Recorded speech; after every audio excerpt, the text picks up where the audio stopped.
Hallo, wunderschönen guten Abend. Also wir haben jetzt die ganze Zeit gedacht, die Überkopfkamera würde nicht funktionieren, aber jetzt ganz geschwind, es ist meine Kamera, die mich eigentlich aufnehmen soll, die nicht funktioniert. Aber gleich tut der Sam mich mit der dritten Kamera aufnehmen. Ich wünsche trotzdem schon mal allen einen wunderbaren guten Abend. Sam, kannst du dich mich doch mal wenigstens da... Tu mal einfach da drauf, oder Benny? Genau, so, da. Noch einmal hallo. Ja, falls die eine Kamera jetzt ausgefallen ist, kriegen wir das auch mit den anderen beiden Kameras hin. Also das ist nicht das Ding. So, freue mich sehr, dass Sie dabei sind und schon sehe ich mich wieder doppelt. Das heißt, auch die andere Kamera geht wieder.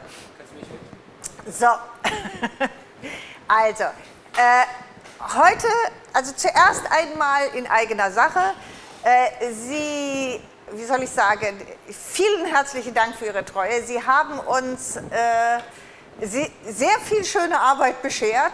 Das heißt, normalerweise sind wir ja relativ zügig, was die Bestellungen anbetrifft, aber diesmal ist es so viel, dass wir, gehe ich mal davon aus, erst Mittwoch schaffen, also vom Wochenende die Bestellungen rauszukriegen, weil es ist einfach so wahnsinnig viel. So, vielen, vielen Dank dafür. Gleichzeitig sind jetzt ganz viele Medien, die ich jetzt allerdings auch erkläre, ausverkauft, aber jetzt Sam, was ist jetzt mit Magnesium, ist es wieder drin? Okay, also Magnesium und das Rosteffektpaste, die beiden hat uns die Firma geschworen, dass die morgen kommen. Das heißt, Sam tut sie jetzt freischalten. Wer das jetzt gleich sieht und die es noch nicht bekommen hat, kann das jetzt gleich mitbestellen. Alle anderen Sachen, das heißt die ganzen Glaze, die ausverkauft sind, die Wachspasten, fragt mich nicht was, es ist ja mehr oder weniger alles ausverkauft, was an Medien da sind, haben wir alles nachbestellt, aber das konnten die nicht mit Express liefern. Das heißt, das wird Ende der Woche da sein.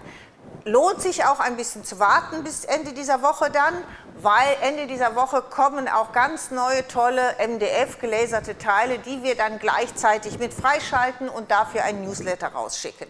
Also ich muss mich wirklich entschuldigen, Sie haben uns aber einfach überrollt. Also das war so Wahnsinn, was jetzt von Donnerstag, Freitag, Samstag, Sonntag hier los war, das war absolut irre. Also vielen Dank, wie soll ich sagen, das Thema Steampunk scheint Sie sehr zu freuen und deswegen, wir machen heute ein bisschen so Techniken zeigen und wenn ich dann noch Luft hinten raus habe, mache ich gerne auch ein Layout oder sowas fertig, aber wichtig ist es mir jetzt, weil ja einige hundert von Ihnen diese Medien zu Hause haben, dass ich jetzt Ihnen diese Medien genauestens auch erklären kann, wie das funktioniert. So, wie immer fangen wir jetzt aber an mit den tollen Werken von Ihnen. Gell? Mein Mikro, was ist jetzt wieder? Ich muss ruhiger stehen, okay? Ja, ich bin ganz ruhig. So, fangen wir an mit Frau Kerstin Bank, die so ein schönes Brett gemacht hat, mit den Aufhängern, ich weiß jetzt nicht, ob es ein Schlüsselbrettchen ist oder auch ein bisschen wie Garderobe oder sonst etwas, hat mir auf jeden Fall sehr gut gefallen und sie hat auch mehrere Sachen rein. Einfach die Idee finde ich sehr schön mit diesem runden MDF, mit dem Reispapier, also sehr, sehr schön, gefällt mir sehr gut. So, und dann kommen wir direkt weiter mit, sage ich jetzt mal, Möbeln und Frau Anja Bass hat auch mehrere Sachen hochgeladen, also da lohnt es sich auch auf jeden Fall zu gucken. Und da hat sie jetzt mal so ein ganzes herbstliches Möbelstück, hat auch darunter ein bisschen geschrieben, wie das funktioniert hat. Ja, und mir gefallen diese nostalgischen Eier, ich weiß nicht, wie man sie sonst nennen soll, also mit dem Krakel, mit den Moldformen, mit Reispapier, also das Ganze so ein bisschen Nostalgie und dann mit diesem Krakeliert, finde ich ganz toll, auch unheimlich schön gemacht. Ja, die Idee fand ich sowieso schon mal toll. Ich weiß jetzt nicht mehr, ob es Frau Alexandra Winter war oder Anja Teubel. Irgendjemand hatte das schon mal gemacht. Und ich finde die Idee so toll, so ein halbes Ei mit so einem Wagen, mit den Mold zu nehmen und dann oben diese Gänsefamilie reinzusetzen. Unheimlich schön. Ja, das ist ein gedeckter Tisch von Katrin Hapke und das ist die komplette Kollektion Laila vom letztes Jahr, aber mit den violetten Blumen und so, sehr, sehr schön gemacht. Ja, das ist natürlich wieder absolute Knaller von ihr, also das ist ja so edel und zwar ist das, ich glaube, wir haben das früher fürs Prägen benutzt, gell? Das ist ein Prägefolder. Sie zeigt es aber auch ganz genau, sie hat mehrere Bilder hochgeladen, wie sie das macht, also dass sie so ein halbes Ei mit dem, also ich schätze mal, das ist Hearty, kann aber auch sein, dass es das ist, aber ich meine, Hearty ist, glaube ich, einfacher, um in so ein Prägefolder reinzudrücken und dann hat sie es rausgeholt und über das Ei gezogen. Super Idee, ganz, ganz edel, also gefällt mir sehr gut. Ja, und sie hat auch mehrere Bilder hochgeladen und ich finde, dass sie so schön anmalt. Also sie malt das alles immer so zart an und sie hat also mehrere Dosen drin, alles oben mit den Blütchen, den Deckel mit den Blüten und dann das ganz toll gemacht mit der Gänsefamilie und die Gänsefamilie auch so sensationell schön angemalt in diesen Pastelltönen, also ganz, ganz toll. Ja, und sie hat auch jetzt, ich kann mich an dieses Reispapier noch erinnern, hat es, glaube ich, trauriges Mädchen genannt, hat also so ein komplettes Layout mit den Molds, mit den Strasssteinen, mit dem Reispapier, ebenfalls toll. Also ich mag diese Farbe, dass sie auf der einen Seite Gold hat und das andere so ein bisschen Drybrush gemacht hat, also sehr schön. Ja, und das ist natürlich unser altes Reispapier. Ich liebte ihn auch. Das war so ein Reispapier, was einem so richtig viel Spaß machte und gerade der Zylinder oben sehr viel Möglichkeit gab, unendlich viel da drauf, sage ich jetzt mal, weiter zu basteln. Und an die Rohre, die Mold habe ich auch noch irgendwo, gell? Also ganz, ganz toll, gefällt mir irre gut. Also es hat mir schon immer gefallen. Das sind so Sachen, die sind, wie soll ich sagen, die sind immer im Trend, die werden nie alt, so etwas. Ja, das finde ich auch so toll von Frau Ortiz, die Art, wie sie die Eier gemacht hat, das heißt also mit den ganz zarten Flecken, dann Kakel, das Ganze mit den Transfers und weil das alles so schön matt ist, sieht das wirklich aus wie so ein bedrucktes Ei. Und dann hat sie die Grenze einfach auch nur so angemalt und das finde ich auch eine tolle Idee. So, Sam, ist Magnesium freigeschaltet wieder? Ich voll aus. Okay, also jetzt sind die Sachen wieder zu haben. So, und Frau Natascha Reichel hat auch jede Menge hochgeladen, aber das ist eine tolle Idee. Das sind diese Gläser, wo oben der Deckel ist wie ein Kerzenhalter und den hat sie halt mit den Molds gemacht und dann wunderschön mit einer Schrumpfbanderole überzogen. Ja, und Edwin Ruther hat natürlich auch mehrere hochgeladen und das würde ich jetzt mal sagen, das glänzt so doll, das könnte theoretisch auch ein Acrylei sein, aber ich gehe mal davon aus, dass es ein Styroporei ist, aber auch mit dem Goldflakes, mit den Goldtransfers und auf der anderen Seite dann Schrumpfbanderole, perfekt gearbeitet, ganz sauber, unheimlich schön, aber er hat unbedingt gucken, er hat mehrere Bilder hochgeladen. Ja, und sie hat ebenfalls mehrere Bilder hochgeladen und mir gefällt auch dieses mit der üppigen Spitze obendrauf. Das finde ich einfach schön. Das ist, ich würde sagen, das ist Valentina in der Mitte durch. Was guckst du mich jetzt an? Mein Mikro. Mein Mikro. So? Besser so? Ich bewege mich jetzt ganz toll. Es ist nicht so, dass der Abschnitt ein bisschen. Den Dach wegbiegen. So, probieren wir es nochmal? Ja, okay. Also, ich würde sagen, das ist das Spitzenband Valentina, was in der Mitte durch ist und dann hat sie schöne Schleife gemacht oben aufs Ei. Es sieht einfach sehr romantisch aus. Gefällt mir sehr, sehr gut. Ja, und das ist natürlich Steampunk, da hat jemand diesen Bogen genommen, und die Frau Ines Schubert, ich weiß, dass sie sowieso Steampunk-Fan ist und dann mit den Molds zusammen fast wie so eine Art Panzerschrank gemacht, sieht toll aus, einfach nur schön. Ja, das ist ebenfalls toll, das ist Anja Teub. Das ist jetzt schon bereits mit der neuen Kollektion gearbeitet und das Ganze dann kombiniert und auch toll mit dem Licht da drin. Also sieht super schön aus mit diesen kleinen Glühlämpchen im Hintergrund. Ja, und ihn, Luca, ich würde sagen, es ist ein Herr, begrüße ich, habe ich noch nie ein gebasteltes Beispiel gesehen von. Und den Spiegel gefällt mir sehr gut, er hat aber direkt mehrere Sachen hochgeladen. Was ich hier sehr schön finde, ist das Rost. Das heißt, dass dieses nicht nur diesen Metalleffekt, sondern zwischen den Molds auch den Rost. Und da sieht man oben, das ist eine ganz alte Mold von uns, auch die Seitenhänger, das ist die wir letztes Mal benutzt haben, aber jetzt auch noch mit den Ecken kombiniert und alles, sieht sensationell schön aus. Ja, und Vintage for Love, also Gea hat auch wieder was gepostet. Sie hat ja ihre ganz eigene Art zu basteln. Es sieht total süß aus, gell? Wie so ein aufgeschlagenes Buch mit dem Reispapier vom letzten Jahr und dann rechts die Ostereier und das Ganze dann noch ein bisschen kombiniert mit den gläserten Elementen. Also ganz, ganz süß gemacht. Ja, und das ist natürlich wieder hohe Kunst, gell, was Frau Alexandra Winter da gemacht hat. Die Kombination wirklich von dem, das ist jetzt das Dekoupagepapier, dann wiederum kombiniert mit dem Papierset, mit den gläserten Elementen und dann alles, was es gibt an Ketten, Metall etc. da noch hingesetzt. Super schön gemacht. Und sie hat jetzt sich den Mohnblumen nochmal zugewandt. Und das mit dem Reispapier kombiniert und dann die Folienmohnblumen so da drauf gesetzt, dass sie wirklich aussehen, als gehören die auf das Reispapier und die Schmetterlinge noch drauf. Also total schön. Da wird es jetzt auch ein neues Reispapier noch geben, nicht mit Mohnblumen, wo aber diese Mohnblumen auch sensationell zu passen. Das kann sein, dass wir die Ende März freischalten, oder Sam? Dschungel. Wenn wir dann auf der Messe sind für die Kunden, die nicht auf die Messe gehen, für die wird es das dann noch geben. So, das war's. Dann fangen wir jetzt einmal an mit den gebastelten Sachen. Da kann ich dann schon mal ein bisschen was zu erzählen.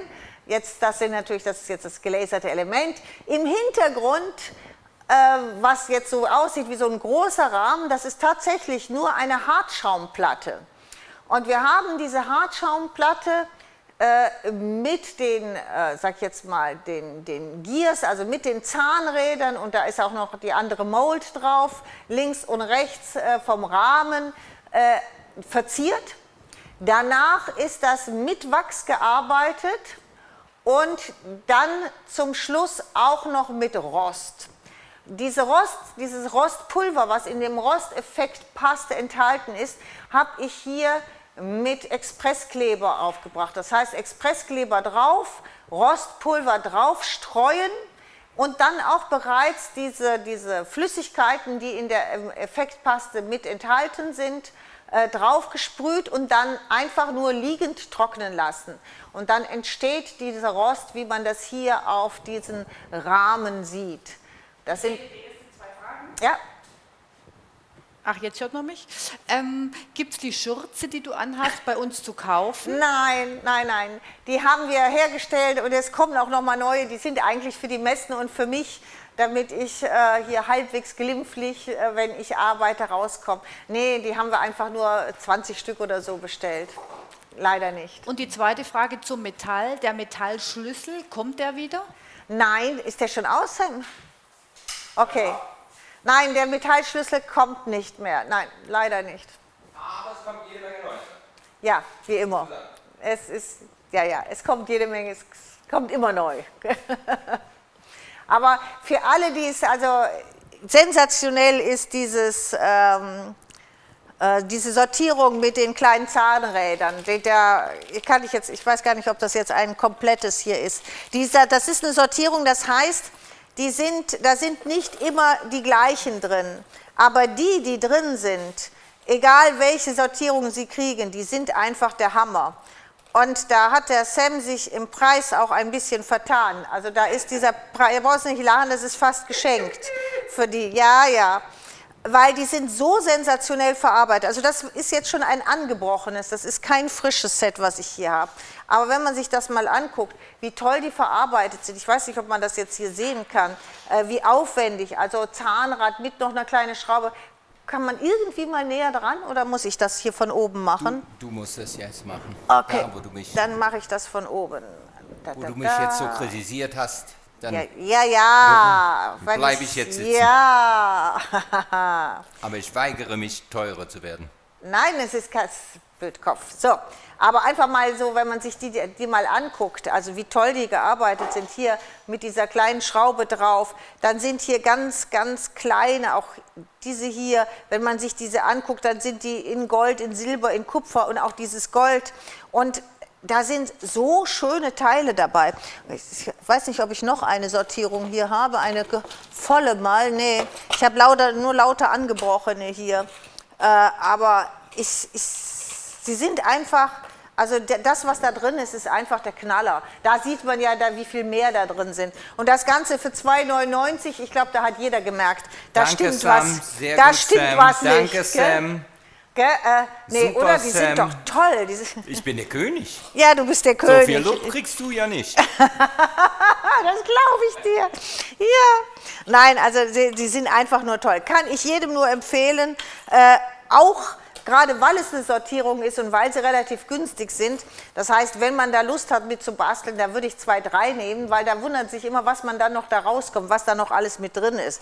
Also diese hier gibt es zum Beispiel in Silber, in Kupfer, in Gold, also all diese Formen und je nachdem, was man dann halt gerade kriegt, sind wirklich, den hier fand ich auch noch so toll, oder? Da sind also so ein paar richtige einzelne Spitzenteile dabei, also einfach super. So, weiter. Frage zu den Ballons, und zwar zu den Ketten. Kommen diese Ketten nochmal oder andere? Kommen Kugelketten. Die Kugelketten Silber sind wieder drin. Hast du schon reingetan. Also wir haben die Kugelketten nur in Silber bekommen, leider nicht in diesem Altgold, was wir jetzt die ganze Zeit benutzt haben. Aber nur als Tipp, was ich jetzt gemacht habe, gleich sieht man das an den Heißluftballonen, die neueren, die ich aufgehängt habe. Ich habe die einfach Gold angesprüht. Und wenn man die Gold ansprüht, werden die nicht so richtig glänzend Gold, sondern haben schon dieses alte Gold. Und da sehen die total super aus. Und dann hat man die nicht einfach die silbernen genommen, habe die Gold angesprüht. Also mit der Sie kennen ja diese Sprühflasche Gold einfach, das war's. Sieht super aus. Man kann die aber auch mit Pigmentfix, also Pigmentfix anrühren, die einfach da reintauchen, ein paar Mal rausholen, auf einem Backpapier trocknen lassen, geht genauso. Okay? Dann hat man sie in diesem Goldeffekt. So, ja, jetzt sind wir wieder bei den weiteren Beispielen und da haben wir jetzt auch mal wieder aus das einen Zylinder gebastelt. Also das kann man auch machen, wenn man Lust hat. Wir haben zusätzlich auf diesen Karten immer mit unseren 3D-Stiften bzw. mit den Konturstiften gearbeitet. Ob das jetzt eigentlich, ich habe einfach querbeet genommen, da ist Weiß drauf, da ist das Bronze drauf, also wenn man da so guckt, da ist eigentlich so, da gucken Sie mal, was Sie zu Hause haben, da kann man ganz viel so kleine Highlights noch machen, indem man zum Beispiel die Knöpfe von diesen, sag ich jetzt mal, ganzen Wissenschaftlern, die da sind, je nachdem, was sie anhaben, kann man die Knöpfe damit ein bisschen highlighten. Oder auch, wenn man hier diese Zahnräder, kann man jeweils, wo in der Mitte ein Loch ist, kann man da so ein 3D-Teil reintun, etc. Also da kann man ganz, ganz viel noch mitmachen. Die Medaillons mit den Acrylmedaillons werde ich Ihnen gleich noch mal kurz was zu sagen, dass man das noch mal ein bisschen besser versteht. Und was man jetzt sonst hier so sieht, ist das Papierset. Natürlich immer mit den Zahnrädern gemacht, ab und zu mal mit einem Glascapuchon, beziehungsweise auch mit, das könnte ich auch noch mal zeigen oder erklären. Also, es gibt ja, man sagt ja, es gibt ja dieses UV-Resin. Das ist also ein Resin, was mit einer UV-Lampe aushärtet. Wir haben das, ja, da zum Beispiel, Dieses Layout, da habe ich jetzt mal alle nur diese goldenen, tollen Zahnräder genommen aus dieser Kollektion und das sieht einfach schon, dann in Kombination mit den Papierzahnrädern sieht das einfach nur toll aus. Okay. Aber jetzt nochmal, es gibt ja dieses UV-Resin und wir haben das ja, das ist diese violette Packung, dieser UV, nennt sich glaube ich Resin Glue und wir bieten ja auch die kleine Taschenlampe dazu an.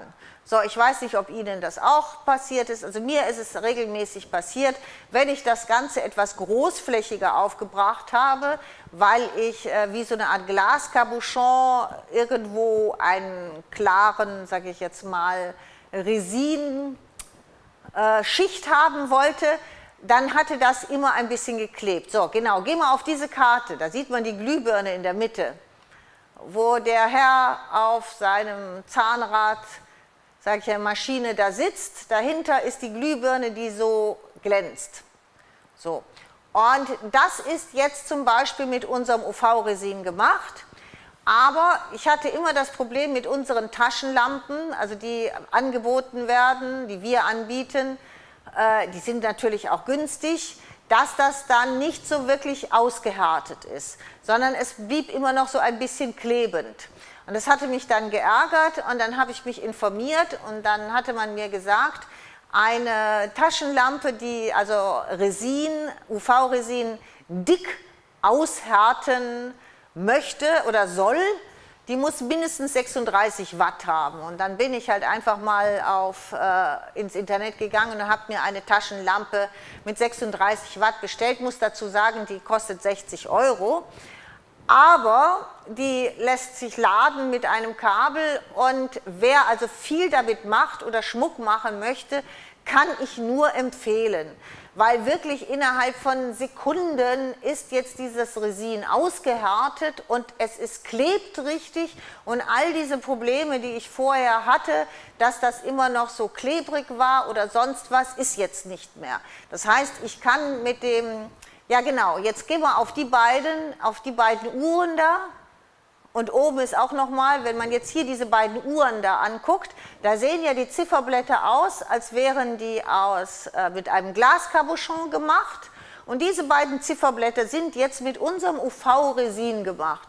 Einfach das UV-Resin da drauf auf das Papier und dann mit dieser Taschenlampe da drüber. Also diese 36 Watt haben, vielleicht haben Sie auch künstliche Fingernägel, dann haben Sie meistens so eine Lampe, die hat auch mehr wie diese Taschenlampe oder auch hier die Birne und dann können Sie sofort so einen Effekt erstellen. Also nur mal so als Tipp, wer gerne mehr machen möchte, es liegt tatsächlich an der Lampe, also an der Stärke der Lampe. Man sollte 36 Watt haben, dann hat man wirklich diesen wirklich hochglänzenden, super, sag ich jetzt mal, Oberfläche, wenn man mit dem UV-Resin arbeitet. Wenn man nur so ein bisschen kleben will und, sag ich jetzt mal, nur 2, 3 Tropfen macht, natürlich funktioniert da die Taschenlampe einwandfrei. Wenn man aber ein bisschen dicker arbeiten will und so richtig schöne so Glasschichten irgendwo drauf machen möchte, da lohnt es sich, wenn man eine etwas stärkere UV-Lampe hat. Eine Frage, ja.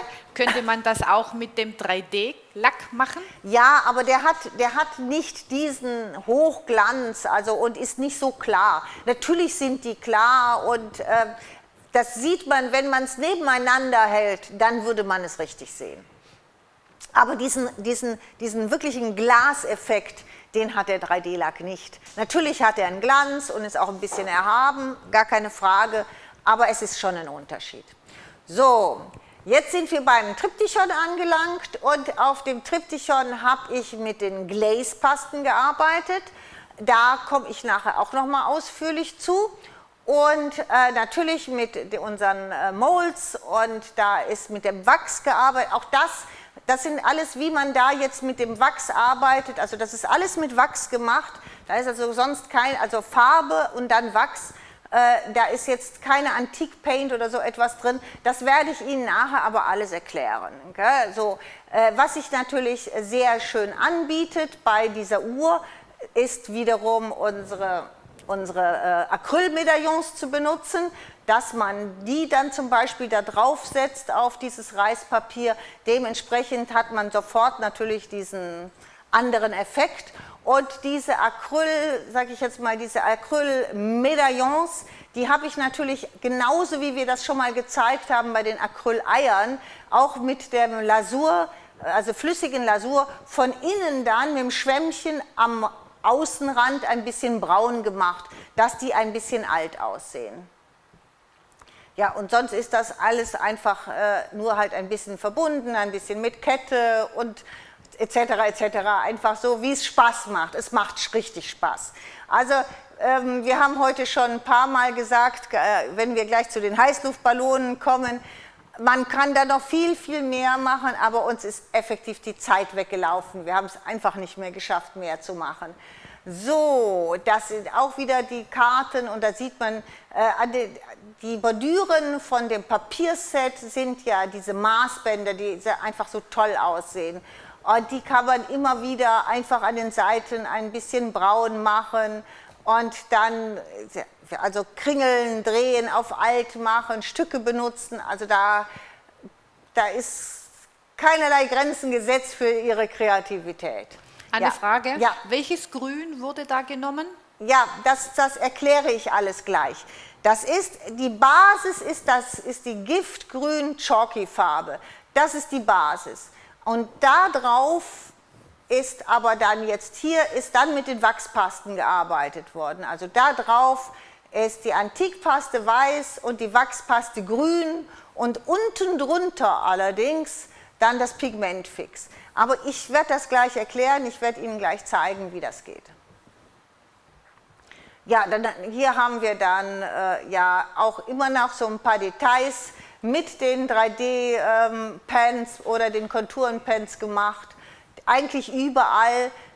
Das kann man nicht unbedingt jetzt so gut sehen, wenn das von vorne gezeigt wird, aber das macht schon was aus, wenn Sie so ab und zu mal einen Tropfen, sage ich, wie eine Schraube mit Ihrem Konturenstift einfach nur den Punkt draufsetzen.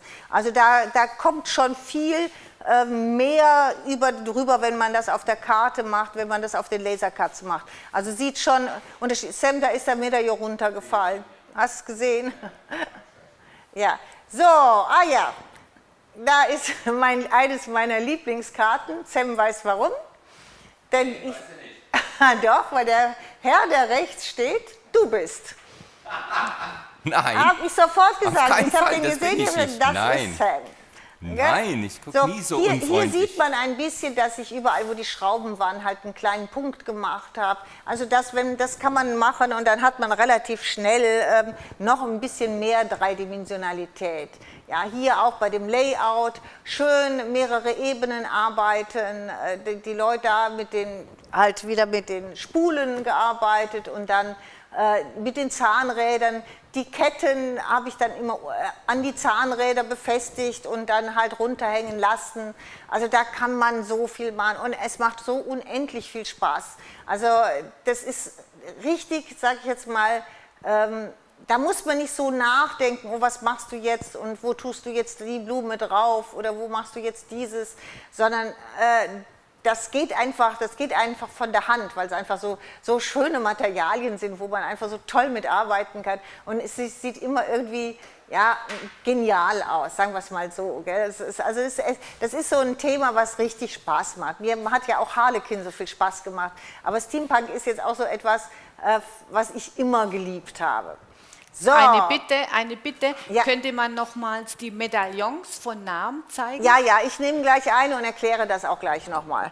So, jetzt kommen wir zu den, ja, das eines Mal, oh, du bist im Spiegel zu sehen, Sam, hast du gesehen? So, okay, jetzt kommen wir zu einem Layout, wo jetzt der Hintergrund mit dem Magnesiumpulver gemacht ist und das werde ich Ihnen zeigen, wie das geht. Das ist ein toller Hintergrund, sieht fantastisch aus, ganz leicht zu machen. Werde ich Ihnen erklären, wie das funktioniert, weil das ist jetzt nicht, sage ich jetzt mal, Steampunk-mäßig, sondern das kann man eigentlich für sämtliche Hintergründe machen, wie man halt gerade Lust hat. Das ist ja, das ist gewachst, das hat eine ganz tolle Oberfläche, kann man auch für Möbel nehmen oder halt einfach Bilder etc., wie man gerade lustig ist. Also das ist einer sag ich jetzt, der Techniken, die ich Ihnen heute auf jeden Fall ausführlich zeigen werde, wie das funktioniert.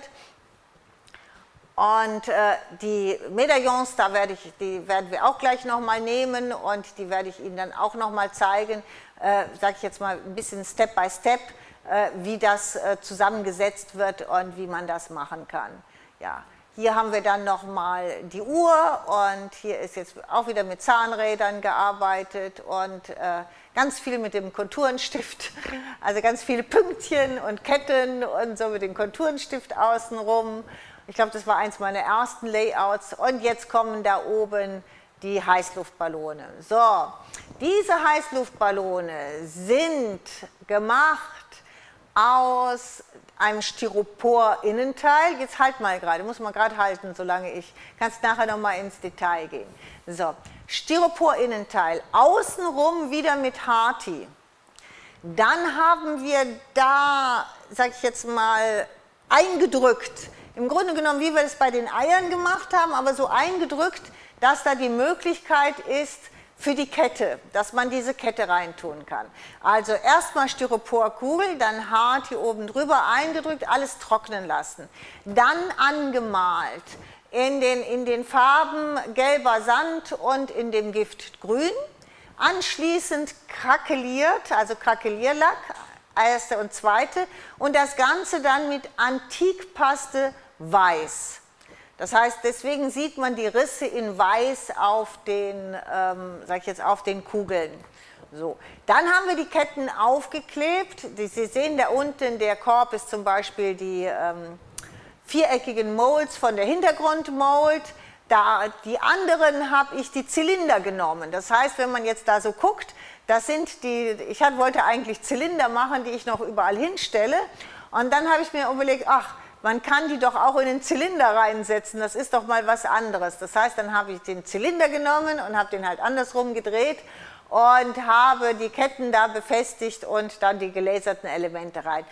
Da kann man noch viel, viel mehr machen. Bei all diesen, sage ich jetzt mal, Ballonen, da ist also sehr viel mehr Platz für Kreativität, als was wir jetzt hier gemacht haben. Aber wir hatten wirklich, die Zeit ist uns einfach davon gelaufen. Aber da hoffe ich, dass ich ein paar Beispiele demnächst auf Mitmachen sehe, weil das macht richtig, richtig Spaß, die da so fertig zu machen. So, jetzt haben wir dann noch mal ein paar Kartenbeispiele. Einmal ein Lieblingslayout mit der Uhr da und den Zahnrädern in der Mitte und dann diese tollen Wissenschaftler, die da jeder anders aussieht und da langlaufen, die sind einfach eine Augenweide, wenn man die anguckt. Und dann geht es auch gleich weiter. Da sehen Sie, jetzt sieht man richtig diese Punkte, die ich mit der Konturenstift gemacht habe. Überall ein bisschen diese Punkte dran getan. Also das fällt dann schon sehr auf. Wenn man es andersrum, wenn man es nicht macht, dann hat man irgendwie das Gefühl, da fehlt etwas. So, ja, da nehmen wir uns gleich mal ein Medaillon und werden da näher drauf eingehen. Hier sind dann noch weitere Karten. Ja, hier sieht man wieder die Bordüre mit dem Maßband unten, die so ein bisschen so gekrumpelt da oben drauf ist. So, wenn du jetzt, kannst du mir gleich mal eine von den Medaillons in die Hand geben, bitte. Wenn du ja das jetzt gehen, kommen wir noch mal zu den anderen. Wir haben ja einmal die etwas größeren vielen Dank, einmal die etwas größeren Heißluftballone und jetzt kommen die etwas kleineren Heißluftballone. Und danach fangen wir damit an und dann gehen wir über die Techniken. So, die kleineren Heißluftballone, die sind jetzt aus den Acryltropfen, heißen die Acryltropfen? Genau, aus den Acryltropfen gemacht. Das sehen Sie hinten im Hintergrund, sind die kleineren. Genau, die 006 ist die kleinere und dann gibt es noch die eine Nummer größer. Und die sind von innen dann angemalt, gell? Ebenfalls mit den gleichen Farben. und von außen dann ebenfalls mit den Ketten etc. Was ich bei manchen, nicht bei allen, was ich bei manchen gemacht habe, dass ich von innen dann auch nochmal mit dem Walnusslasur, mit dem Schwamm langgegangen bin, um da so diese braunen Tropfen drauf zu bekommen, um das Ganze ein bisschen älter aussehen zu lassen, dass das nicht so sauber ist. Dann sind die Uhren, das sind die Transfermotive Uhren, sind dann obendrauf transferiert worden und die Körbe sind aus zerschnittenen Toilettenpapierrollen gemacht und vielleicht kannst du auf irgendeinen Korb mal näher drauf gehen und dann einfach mit der Expand Paste Braun mit dem Spachtel außenrum und dann mit dem Föhn, also Heißluftföhn, angeföhnt und dann hat es diese tolle Struktur bekommen und das war's schon. Mehr habe ich eigentlich gar nicht gebraucht. Dann habe ich noch ein bisschen Gase reingetan, gell? Das ist so ein bisschen dieses, was auch ein bisschen rausguckt und dann habe ich die gelaserten Elemente einfach da reingesteckt. Okay? Aber das sind nur so ein paar Ideen, aber das kann jeder selber machen, aber gerade mit der braunen Expand Paste kann man ganz toll so Sachen einfach verändern. Die sehen sofort nach was ganz anderem aus. Hier ist jetzt das Papier als Hintergrund genommen und auf dem Papier ist aber nochmal mit dem Wachs gearbeitet und das Ganze dann auch nochmal poliert.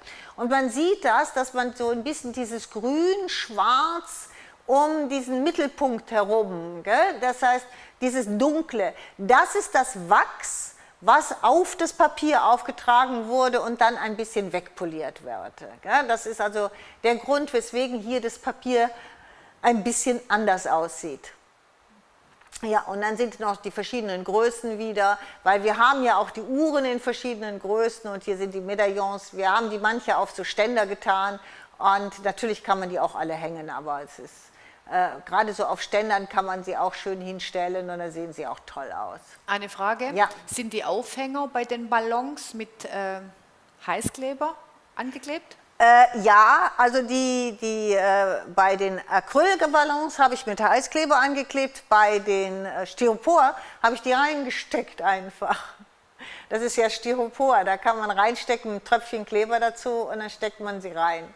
So, das Layout, was hier rechts zu sehen ist, das ist mit DAS gemacht und dann angemalt, ebenfalls mit Wachs zum Schluss und dann wieder den Rosteffekt da oben drüber.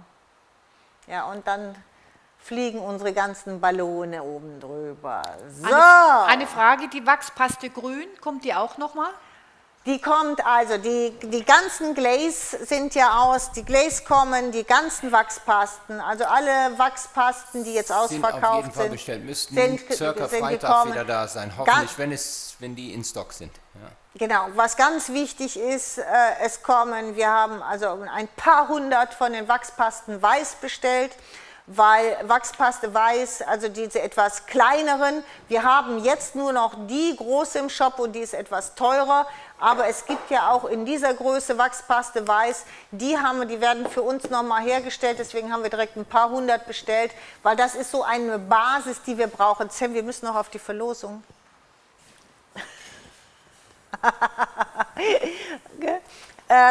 Deswegen, die kommt auch. Ich werde jetzt gleich ein bisschen was mit all diesem zeigen, aber dann wissen Sie es, das ist jetzt, aber dann, es kommt alles.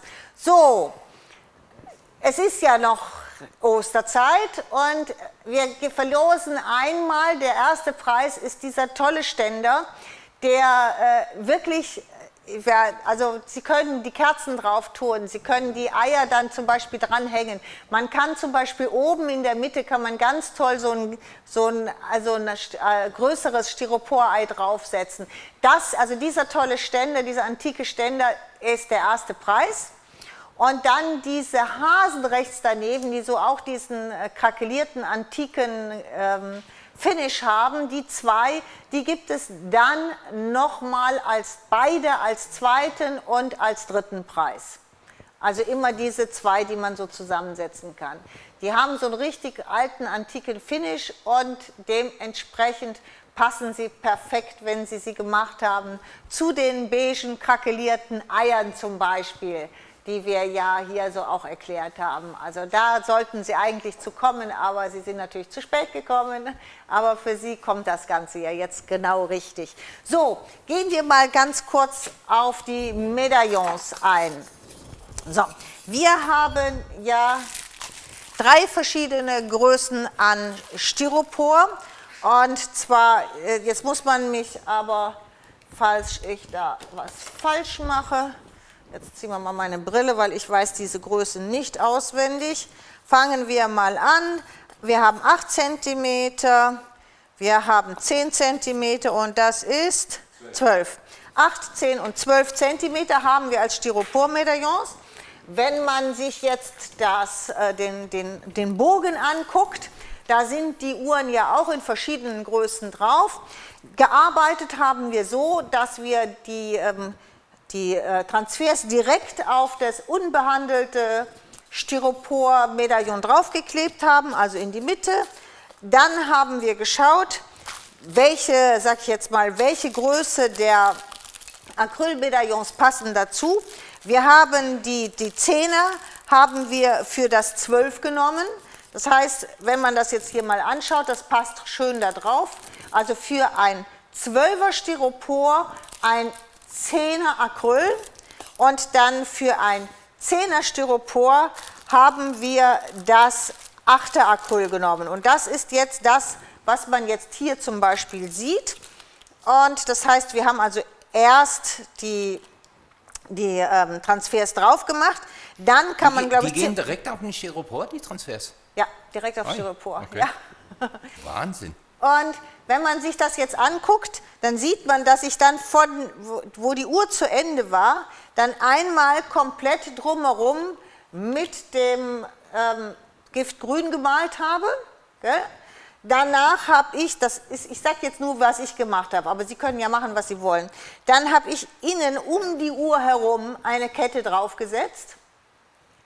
Danach wenn man das seitlich, vielleicht kann man es erkennen, danach haben wir mit dem flüssigen Lasur, doch kann man erkennen, mit dem flüssigen Lasur von innen den Rand des Acrylmedaillons, sage ich jetzt mal, angestupft, veraltert, damit das dreckig wird, dass es nicht so sauber ist. Ich glaube, man kann es aber relativ gut sehen, dass es ein bisschen fleckig und dreckig wird. Wenn das getrocknet ist, dann ebenfalls das hier drauf, gell? Das Ganze hier drauf, aufgeklebt, dann nochmal die Kette außenrum und dann haben wir lackiert. Das heißt, Sie haben einen Vorteil, nämlich dann, dass Sie es halten können. Von beiden Seiten. Danach haben wir den Krakellack drauf gemacht. Dann haben wir natürlich mit der Antikpaste Weiß diese Risse sichtbar gemacht. Und anschließend ist hier diese 2, sag ich jetzt mal, angebracht worden. Oben ist dieser Anhänger, wie er auch so zu kaufen ist. Hier unten haben wir das ein bisschen verändert. Da haben wir von dem Anhänger... Moment, ich habe bestimmt einen hier. Ja, genau. So, wenn man sich diesen Anhänger jetzt mal anschaut, da kann man ja das hier Ganze hier so zusammendrücken. Dann kann man das ja hier rausholen und dementsprechend auch diesen Ring rausholen. Und dann haben wir natürlich sage ich jetzt mal, diese Kettenquaste habe ich jetzt hier da reingesetzt und dann wieder hier durchgezogen. Und ich habe die dann einfach ein bisschen zusammengedrückt und habe die hier reingestopft, also in das Styropor, hier vorher einen Tropfen Kleber reingesetzt und dann einfach hier rein. Und dementsprechend hat man dann diese Quaste, die toll da dran hängt, und hier oben den Anhänger. Was macht man mit dem Ring, der über ist? Ach, bei Steampunk kann man da viel mitmachen. Also es gibt keinen Ring, der wirklich übrig ist bei Steampunk. Eine Frage, ja. Mit was wurde das Acrylmedaillon angeklebt? Siehst du, und hier ist auch wieder etwas der Kleber. Okay, das Acrylmedaillon, ich habe alles mit Heißkleber gemacht. Hier ist alles mit Heißkleber. Und mit was wurde zum Schluss noch lackiert? Mit dem Fineline Crackle. Also dieser Reislack ist der Fineline Crackle. Hast du den noch, Sam, vielleicht irgendwo? Ja, wir wollten den einblenden, aber geht nicht. Geht nicht? Nee. Ich habe ihn bestimmt hier irgendwo. So. Fine Line Crackle. Crackle. So, das ist dieser hier. Jetzt machst du so, dann musst du so machen. Genau. Fine Line Crackle. Die 2 Komponenten. Das ist da drauf. Das ist auch dieser schöne Glanz. So, okay. Ich erspare mir heute, die Papiere nochmal ausführlich zu zeigen. Ich hoffe, Sie verzeihen mir das, weil sonst kommen wir einfach mit der Zeit nicht so klar. So, was ich jetzt als nächstes zeigen wollte, ganz schnell, genau, sind die Glaze. Also, was ist an diesen Glaze neu? Was das Schöne an den Glaze ist, das ist eine Modellierpaste, könnte man fast dazu sagen. Eine Modellierpaste, die hochglänzend ist, also eigentlich wie Heavy Body Gel, aber nicht ganz so dick, sondern dass man sie sehr schön über Schablonen ziehen kann. Ich habe die jetzt hier mal auf schwarz aufgebracht, einfach, dass man diesen Effekt sehr schön sehen kann. Das heißt, sie ist schön gewölbt, sie hat diesen tollen metallischen Schimmer da drauf und auch hier die grüne ist genau das gleiche, super schön gewölbt und auch die ganz, ganz feinen Details und hat halt dieses, ja, jetzt sieht man dieses grün metallic, gell? Das ist, oder dieses türkis metallisch. Was man aber auch machen kann, das heißt, das sind ja normale Schablonen, das ist jetzt diese Schablone, ich kann gleich mal kurz ein Beispiel, was aber auch perfekt geht, man kann sie auch wirklich über das ganz Feine, das hier ist das Grün auf Schwarz, ist jetzt nicht ganz so gut zu sehen, ich habe ein bisschen gemischt, aber zum Beispiel dieses Roségold auf dem Schwarz ist ganz toll. Das heißt, man kann sie auch perfekt über eine Siebdruckschablone ziehen und hat trotzdem diesen sensationellen Effekt des, sag ich jetzt mal, metallischen Schimmers. Siebdruckschablonen gehen normalerweise nicht für, sag ich jetzt mal, Glittersachen, weil der Glitter immer in den Siebdruckschablone hängen bleibt. Aber hier bei diesen Glaze-Pasten ist das so fein, dass das funktioniert. Wie man sieht, funktioniert das einwandfrei. Ganz schnelle zeigen, wie es geht, ganz schnell. Also nehmen wir hier gerade mal dieses eine Teil, auch, dass Sie einfach die Konsistenz sehen. Auch wenn die jetzt also nicht mehr da sind, die kommen wieder, ist alles bestellt, kommt also alles wieder. Moment, habe ich ein Dings hier mal sauber noch. So, also Sie haben eine tolle Konsistenz, hier ist ein bisschen gemischt mit meinem Grünen drin. Und jetzt, Moment, wenn wir das jetzt von oben machen, muss ich wieder weiter weggehen. Zack, zack, zack, zack. So.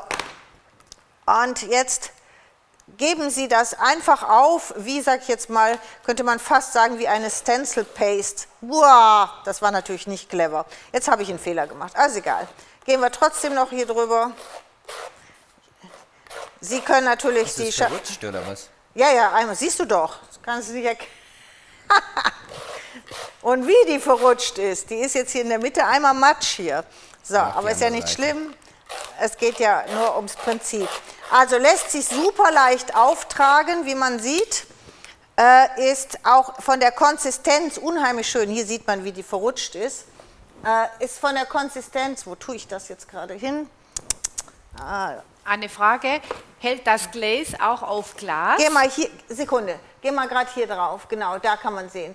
Dass Sie sehen, man kann es jetzt, glaube ich, ziemlich gut sehen, die bleibt in ihrer Konsistenz erhaben und so leicht gewölbt. Und genauso trocknet sie auch. Gell? So richtig schön leicht erhabend und gewölbt. Und auch bei diesen ganz, ganz feinen Details. Hier ist ja nicht verrutscht. Wenn man jetzt hier diese kleinen Punkte mal anguckt, wie diese kleinen Punkte da drauf sind, das ist wirklich sensationell. Also da kann man wirklich ganz tolle Schablonen oder Schabloniersachen machen mit diesem Glaze. Wir kriegen auch noch weitere Glaze, weil ich habe das auf der Messe gesehen und fand es also ganz toll für die Schablonen. Da kommen auch noch andere, also aber nur, dass man weiß, für perfekte Möglichkeit zum Schablonieren. Allerdings natürlich auch, man kann das jetzt, ich gehe jetzt hier drüber, man kann natürlich auch super jetzt so jetzt flächig arbeiten. Und wenn das dann glänzt, dann hat es auch eine tolle Konsistenz. Gell? Also auch solche Sachen sind alle machbar. Eine also, Frage? Ja. Also einmal nochmal die Frage, gehen die Glaze-Pasten auch auf Glas? Ich gehe davon aus, ja, aber sie sind jetzt nicht speziell dafür gemacht. Auf gar keinen Fall jetzt mit Spülmaschine oder großartig Aber waschen. sie halten dekorativ. Rein dekorativ auf jeden Fall. Und nehmen wir die Glaze-Pasten auch mit auf die Messe? Wir hoffen, dass wir das können. Ja, wenn sie noch da sind, ja. Aber wir gehen davon aus. Ja, Also wir haben ja. theoretisch genug bestellt, ja. Wir versuchen immer so viel wie möglich, aber wenn das dann doch weg ist und nicht nachgeliefert wird, dann haben wir halt immer, deswegen, ich verspreche ganz ungern, was das betrifft. Aber wir versuchen natürlich, die mitzubringen. So. Noch eine Frage zum Glaze. Sorry, kann man die auch als normale Farbe verwenden oder wäre das Verschwendung? Oh. Ist nicht Verschwendung, es ist Nein, nur ich muss transparent, mal, ne? Ja, das ist nicht deckend und ich bin jetzt gar nicht sicher, ob die sich überhaupt so streichen lässt. Muss ich ganz ehrlich mal gucken. Wir probieren alles aus. Ja, ja, doch, wenn man jetzt, sagen wir es mal so, ich mache das jetzt mal, Bleiben Sie bitte wenn man im- nur so bleiben einen Sie bitte im leichten, Bild, Frau Siegmann. Sekunde, wenn man nur so einen leichten, so einen leichten Schimmer haben will, der dann so ein bisschen glänzt, ja, aber da sieht man schon diesen Unterschied. Das ist also, wenn man jetzt das oder das anguckt, gell, das ist schon sehr, sehr dünn dann, gell. Aber so als Lasur nicht schlecht. Doch, sehr schön, Sam. Okay. Noch eine letzte Frage. Können auch selbstklebende Schablonen verwendet werden? Ja, klar, ja, natürlich. Ja, die Siebdruckschablonen sind ja selbstklebend. Gell? Nee, die sind ja selbstklebend. Okay, so. Noch kurz, sorry. Funktioniert Glaze auch auf einem Spiegel? Ja, ist ja Glas. Ja, aber Sie müssen dann immer überlegen, wenn Sie den Spiegel dann putzen, machen Sie es von hinten, natürlich. Klar, das Problem ist das Putzen. Wenn man es von hinten aufs Glas macht und dann Mirror Mist sprüht, dann hat man diesen Metallic-Effekt und hätte je nachdem die Schablone. Sieht bestimmt gut aus. Sieht bestimmt gut aus. Dann hat man nicht dieses Erhabene. Will man das Erhabene haben und tut es vorne drauf machen, dann muss man mit dem Putzen aufpassen. Okay? So, jetzt. Nächste Technik. Und zwar geht es jetzt kurz mal um die Wachspasten. Das ist jetzt ein Dartrahmen und so sind diese Rahmen, die wir hier gemacht haben und auch die Molds, die Sie hier gesehen haben, so sind die gemacht. Das heißt, die sind einmal dunkel angemalt oder schwarz angemalt. Das ist jetzt ein ganz dunkles Braun, was hier drauf ist. So, was man dann macht, danach, der nächste Schritt ist Pigmentfix. Das heißt, wir machen jetzt Gold drauf. Sam, wenn du willst, könntest du mir einen fertigen Rahmen aus dem Bastelraum bringen. Dann, ich habe den gleichen in fertig dort. Im Bastelraum. So, ich mache das gerade mal hier drin. Normalerweise habe ich immer so mein Teil für Gold, aber den finde ich jetzt gerade nicht. Uah. So, jetzt machen wir, ich habe auch direkt noch einen zweiten hier, jetzt machen wir das Gold. Dafür halt, das kennen Sie aber, Pigmentfix und das Metallpigment.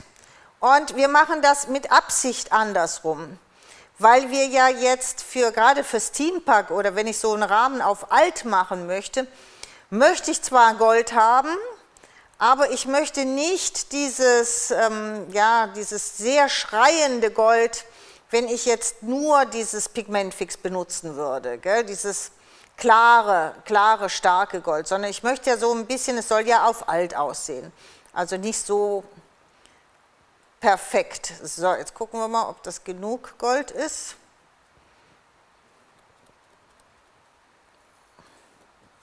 Aber jeder, der das kennt, ist immer diese Menge, dass es auch deckend Gold ist, aber ich glaube, das ist ganz gut. So, und jetzt gehen wir einfach, und zwar brauchen wir gar nicht so jetzt so wenig machen, sondern wir gehen gut, wir malen es nicht an, aber wir gehen gut üppig mit dem Gold über diesen Rahmen drüber. So, einmal. Und jetzt gehen wir über den zweiten, den machen wir nämlich auch direkt mit fertig. Auch hier. Und zwar muss ich Ihnen da einen kleinen Unterschied zwischen zwei Sachen zeigen. So, jetzt machen wir das, jetzt ist das Gold. Wir lassen das nochmal hier ein bisschen an die Seite, weil manchmal, ich hebe noch so alles auf, was hier so übrig ist, und tue das mal hier so hin, so, gehe ich hinterher, wenn es mir zu matt ist, nochmal so an einigen Teilen drüber. Was ich Ihnen zeigen möchte ist, jetzt zeige ich es mal von vorne wieder, ist, wie man so einen Rahmen macht. Also der ist jetzt so grün, gold, alt, so richtig schön alt. Und hier ist jetzt kein schreiendes Gold, sondern der Rahmen sieht einfach nur toll alt aus. So, jetzt haben wir das ja hier gemacht. Jetzt muss ich das kurz mal antrocknen. Und dafür braucht man die Wachspasten.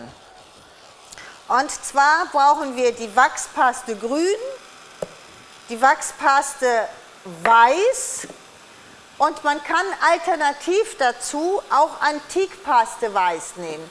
Ist ein kleiner Unterschied und deswegen zeige ich Ihnen diese zwei Rahmen, was da dieser Unterschied ist, wenn man das eine oder das andere macht. So. Und ich benutze auch immer ein bisschen die Wachspaste gelb dazu. Je nachdem, wenn man es dunkler haben will, was aber jetzt hier keinen Sinn macht, weil die Rahmen sind ja schon schwarz gemacht worden unten drunter, kann man auch noch die schwarze Wachspaste nehmen, aber hier macht das jetzt keinen Sinn. So. Wichtig ist, dass das Ganze jetzt noch mal ein bisschen besser trocknet. Ich würde gerne hier in einem weiterarbeiten, aber das geht nicht. Dann müssen wir gerade mal, bis das trocken ist, dazwischen etwas anderes machen. Behalten Sie das alles im Kopf, was ich jetzt auf Sie eingeredet habe. Wir machen gerade dazwischen etwas anderes. Und dann können wir weiterarbeiten. So, was Sie auch noch gesehen haben bei uns, neu ist dieses Magnesium. Der Unterschied zwischen dem Magnesium und 3D-Pulver ist, dass das Magnesium weiß ist und ganz, ganz feinpulverig. Also wirklich ganz feinpulverig. So, was wir machen ist, wir nehmen, das wollte ich nicht, das ist zu viel heute. Müssen wir ein bisschen zurückgeben. So. Und wir benutzen dieses Magnesiumpulver, um eine gewisse Struktur auf unser, sag ich jetzt mal, unser Objekt zu bekommen, was ein bisschen aussieht wie Putz. Okay? So. Um diese Struktur hinzubekommen, mischen wir das Magnesium mit der Farbe, die wir vorher auf unser Objekt gegeben haben. Ich habe jetzt hier dieses Giftgrün genommen, das ist noch geschlossen, aber ich habe auch geöffnete, hoffe ich hier. Gell? Nein, ist auch geschlossen.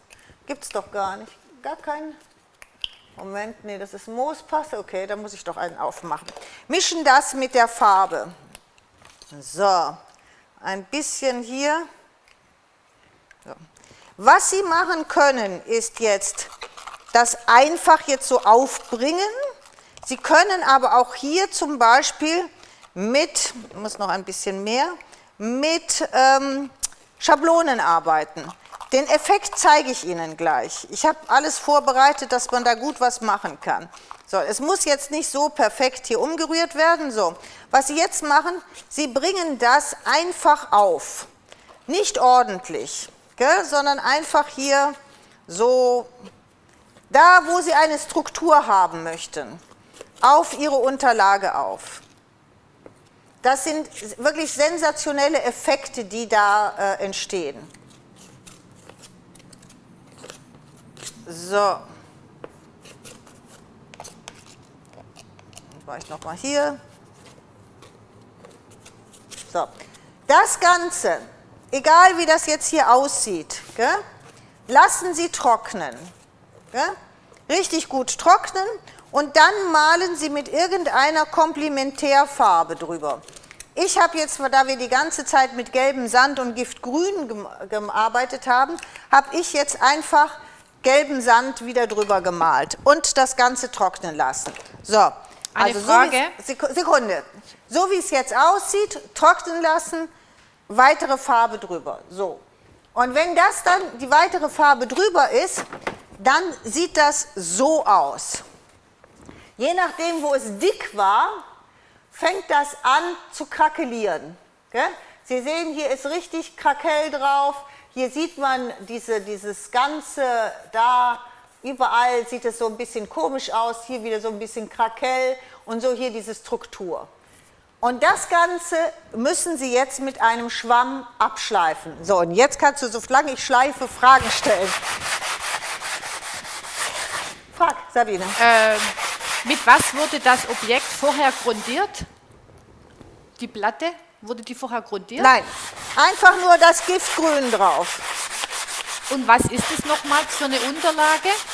Das ist einfach ein Stück Holz. Ich habe jetzt hier einfach, das ist ja nur für ein Beispiel. Das kann auch Pappe sein.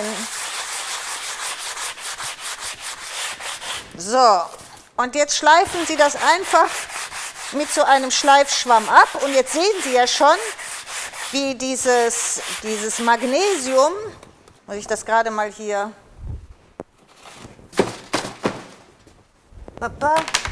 ab. Und auch hier das ganze Pulver mal gerade, was wir... So, jetzt sieht man ja schon, wie das Ganze hier so rauskommt. Und hier sieht man auch, dass diese Krakell rausgekommen sind. Und hier hat man ja eine richtig tolle Struktur jetzt hier hingekriegt. Jetzt kann man sich immer überlegen, wie viel mehr schleift man das noch ab. Also hier mache ich jetzt noch ein bisschen was, um jetzt noch mehr diese Struktur von diesem Magnesium rauszukriegen.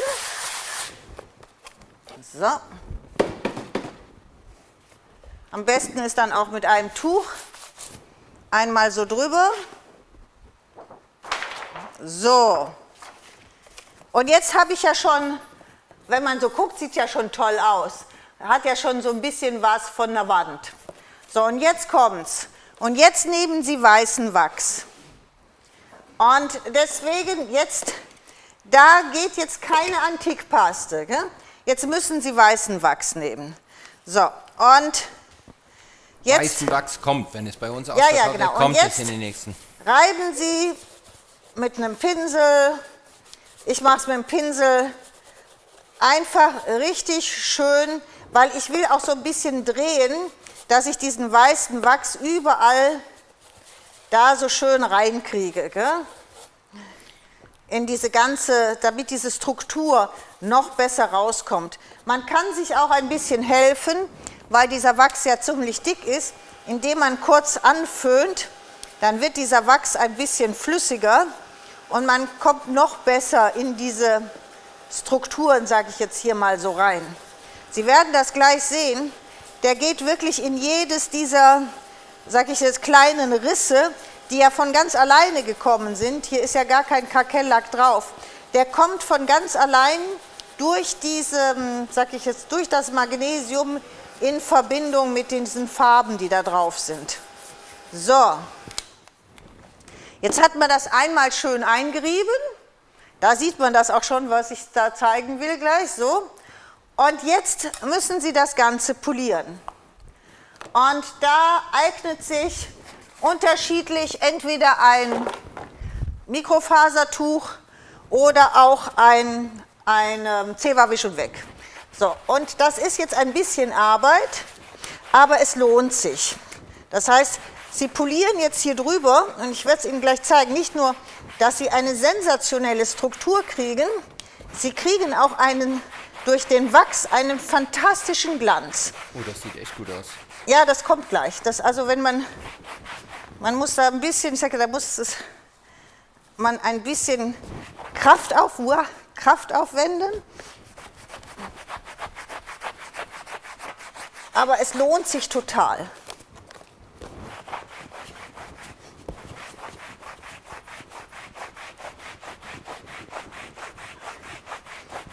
Weil da hat man eine Oberfläche, die kriegt man nicht so oft. So, hier sieht es schon gut aus und jetzt nehme ich aber Zewa Wisch und weg, weil ich möchte, damit kriegt man das noch ein bisschen mehr diesen Glanz raus. Das ist ja, was ich auch... So. Und dann kriegen Sie noch so einen Wachsglanz. Ich hoffe, dass man das gleich sieht. Also ich sehe es hier schon, aber es kann sein, dass wir es ein bisschen seitlich halten müssen. Weil da kriegen Sie eine Oberfläche. So, jetzt muss deine Kamera, Sam. Also genau, jetzt können Sie das sehen hier, gell? Da, gucken Sie mal hier. Sehen Sie diesen Wachsglanz, den man hat? Da hat man, da hat man eine so sensationelle Oberfläche. Also nicht nur diese ganzen Strukturen, die Sie jetzt hier finden, gell? Wie das jetzt irgendwie aussieht. ganz anders wie ein Lack, ne? Ha? Irgendwie ganz anders Ja, wie ein aber Lack. nein, das kriegt man mit keinem Lack. Das ist jetzt so eine ganz andere Oberfläche. Mit diesem ganzen, und das entsteht ja halt einfach.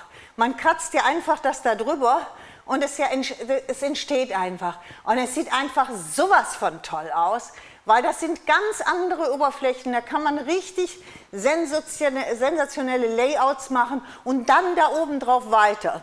Und das Schöne, was da dran ist, also man sieht ja jetzt diesen Glanz, wenn man das Ganze jetzt gut genug poliert hat, kann man tatsächlich, und das würde ich gleich auch machen, wenn wir noch Zeit haben, kann man tatsächlich zum Beispiel diese tollen Schriftenrabons drauf tun. Das habe ich hab ich auf dem Layout gemacht, können wir ja gleich nochmal zeigen. Das hätte ich jetzt nicht gedacht. Also das ist der Hintergrund. Geh mal ein bisschen weiter weg, kannst du mal ein bisschen weiter weggehen, Sam? Natürlich. Ja, genau, so. Jetzt kann man sehen. Das ist jetzt zum Beispiel, guck, jetzt sieht man es richtig. Ein Traum. Das ist also ein sensationeller Hintergrund für ein Layout. Und Sie sind natürlich derjenige, der die Farben aussucht. Ja, aber nur, dass Sie jetzt, da kann man jetzt zum Beispiel die Schriftenrabons drauf tun und dann hat man so einen tollen Hintergrund. Was man auch machen kann, und das habe ich jetzt nochmal direkt als Beispiel hier gemacht, Was man auch machen kann, ist, jetzt habe ich mal hier eine Schablone gemacht. Also das Magnesium, genauso wie ich es eben gezeigt habe, über eine Schablone gezogen. Darunter ist auch wieder das Giftgrün. Also auch das kann man machen, dass man jetzt das Ganze hier wieder abschleift und dann sag ich jetzt mal, so einen Hintergrund herstellt.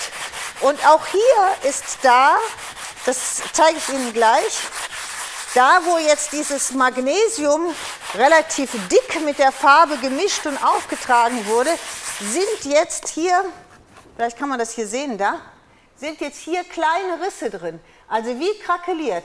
Wenn ich gleich das Wachs drauf komme, wird das da sichtbar sein.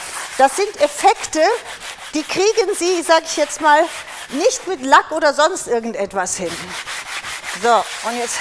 Eine Frage, ja. Halten die Transfers auf dem Wachs? Ja, und ich hab gedacht... das habe ich auch nicht geglaubt. Deswegen. Nein, wir haben es beide nicht geglaubt.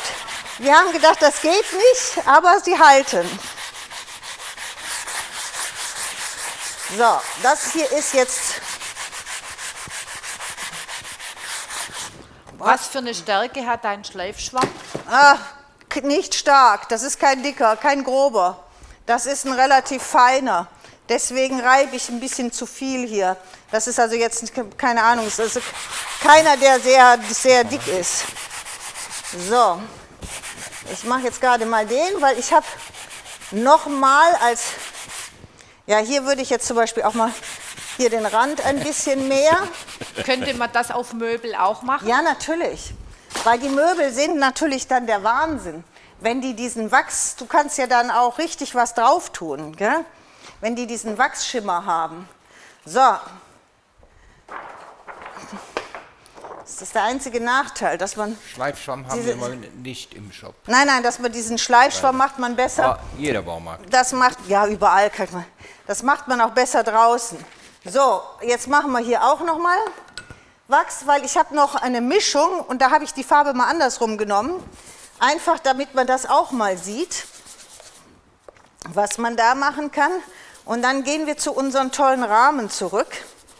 Aber hier jetzt zum Beispiel mal, das ist jetzt, hat jetzt gar nichts mit Steampunk zu tun, aber es geht mir einfach darum, dass Sie sehen, Sie können da auch mit wirklich tolle Sachen machen, wenn Sie mit Schablonen arbeiten. Eine Frage? Da kommen auch bei uns, Entschuldigung, da kommen auch bei uns noch ganz tolle Schablonen. Wann kommen die, Sam? Kurz vor der Messe, am 20. Gell? Oder? Die Schablonen? Ja.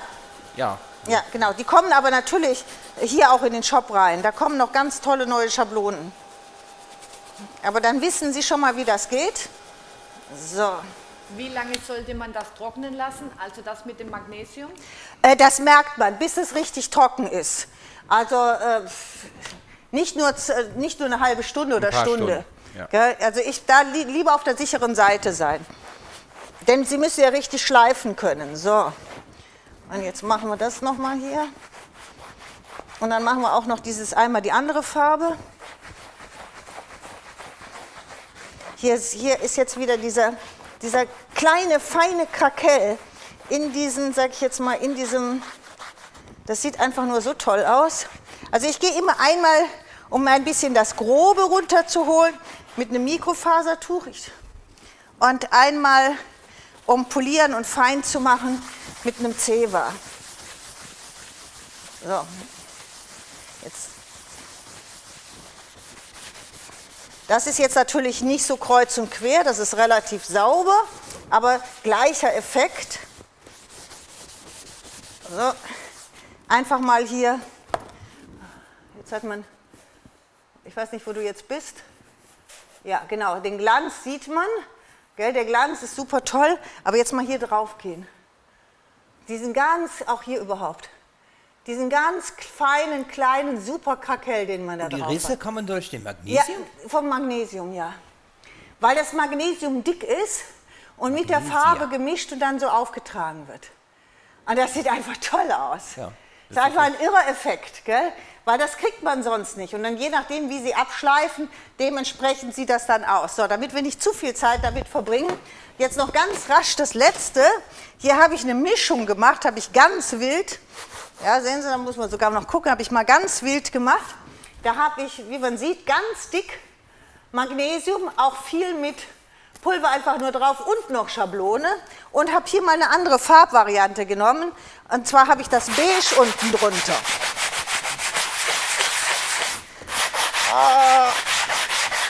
Vielleicht brauche ich mal einen anderen. Du weißt, wir haben so was Elektrisches.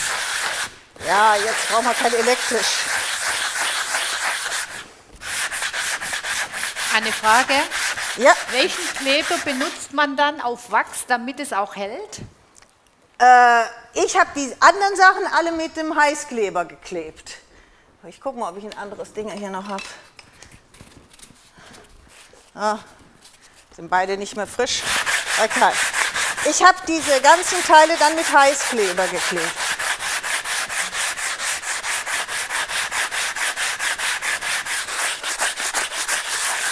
Oh.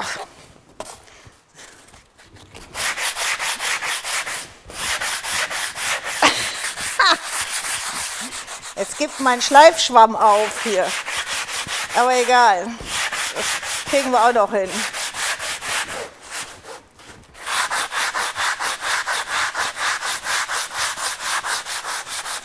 So, das reicht auch schon meiner Meinung nach.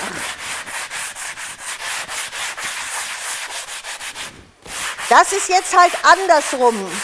Das heißt, das ist beige angemalt und dann auch das Magnesium in diesem gelben Sand angemalt, in den gelben Sand und dann mit dem Giftgrün oben drüber. So, jetzt mir nicht übel nehmen, dass ich schon aufhöre. Ja, Sekunde. Ja, Gott. Sekunde. Ich tue jetzt noch einmal gerade Wachs hier drüber, dass man das eine hat. Eine Frage? Ja? Auf Fotokarton wird diese Technik wohl nicht funktionieren, oder? Auf Fotokarton? Ich glaube nicht, dass man da mit so viel Farbe und Feuchtigkeit arbeiten kann. Aber bin ich nicht sicher. Also ich weiß es nicht. Ausprobieren. Ja, genau. So, und jetzt gehen wir auch hier wieder mit Weiß. Hier ist natürlich, das Weiß wird jetzt ganz extrem auf diesem Dunkeln diese ganzen Unebenheiten rausholen, was es natürlich total schön macht. Gell? So, wieder ein bisschen, brauche Hilfe. Meine Arme. So. Also mit einem Föhn ist das natürlich viel einfacher, dieses Wachs zu verteilen. Gell? Da geht das viel schneller überall rein. Auch wenn man poliert, kann man sich den Föhn zur Hilfe holen. Also immer ab und zu mal warm machen, anföhnen und dann weiter polieren. Dann geht auch das Polieren einfacher, also schneller, als wenn es kalt und hart ist. Allerdings holt man sich dann auch mehr von dem Wachs runter. Gell, das ist dann auch so etwas, wo man bedenken muss, wie viel man machen will. Also wenn man ganz viel runterholen will, kann man den Föhn, wenn man weniger, sollte man es kalt wegpolieren. So, jetzt noch gerade hier überall in diese Zwischenräume rein, dass das überall, so, okay. So.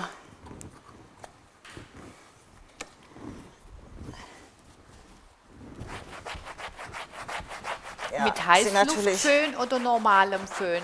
Das ist egal. Wachs schmilzt ja auch beim normalen Föhn. Ja, das ist natürlich jetzt richtig. Jetzt sieht man richtig diese ganzen Unebenheiten. Das sieht natürlich toll aus.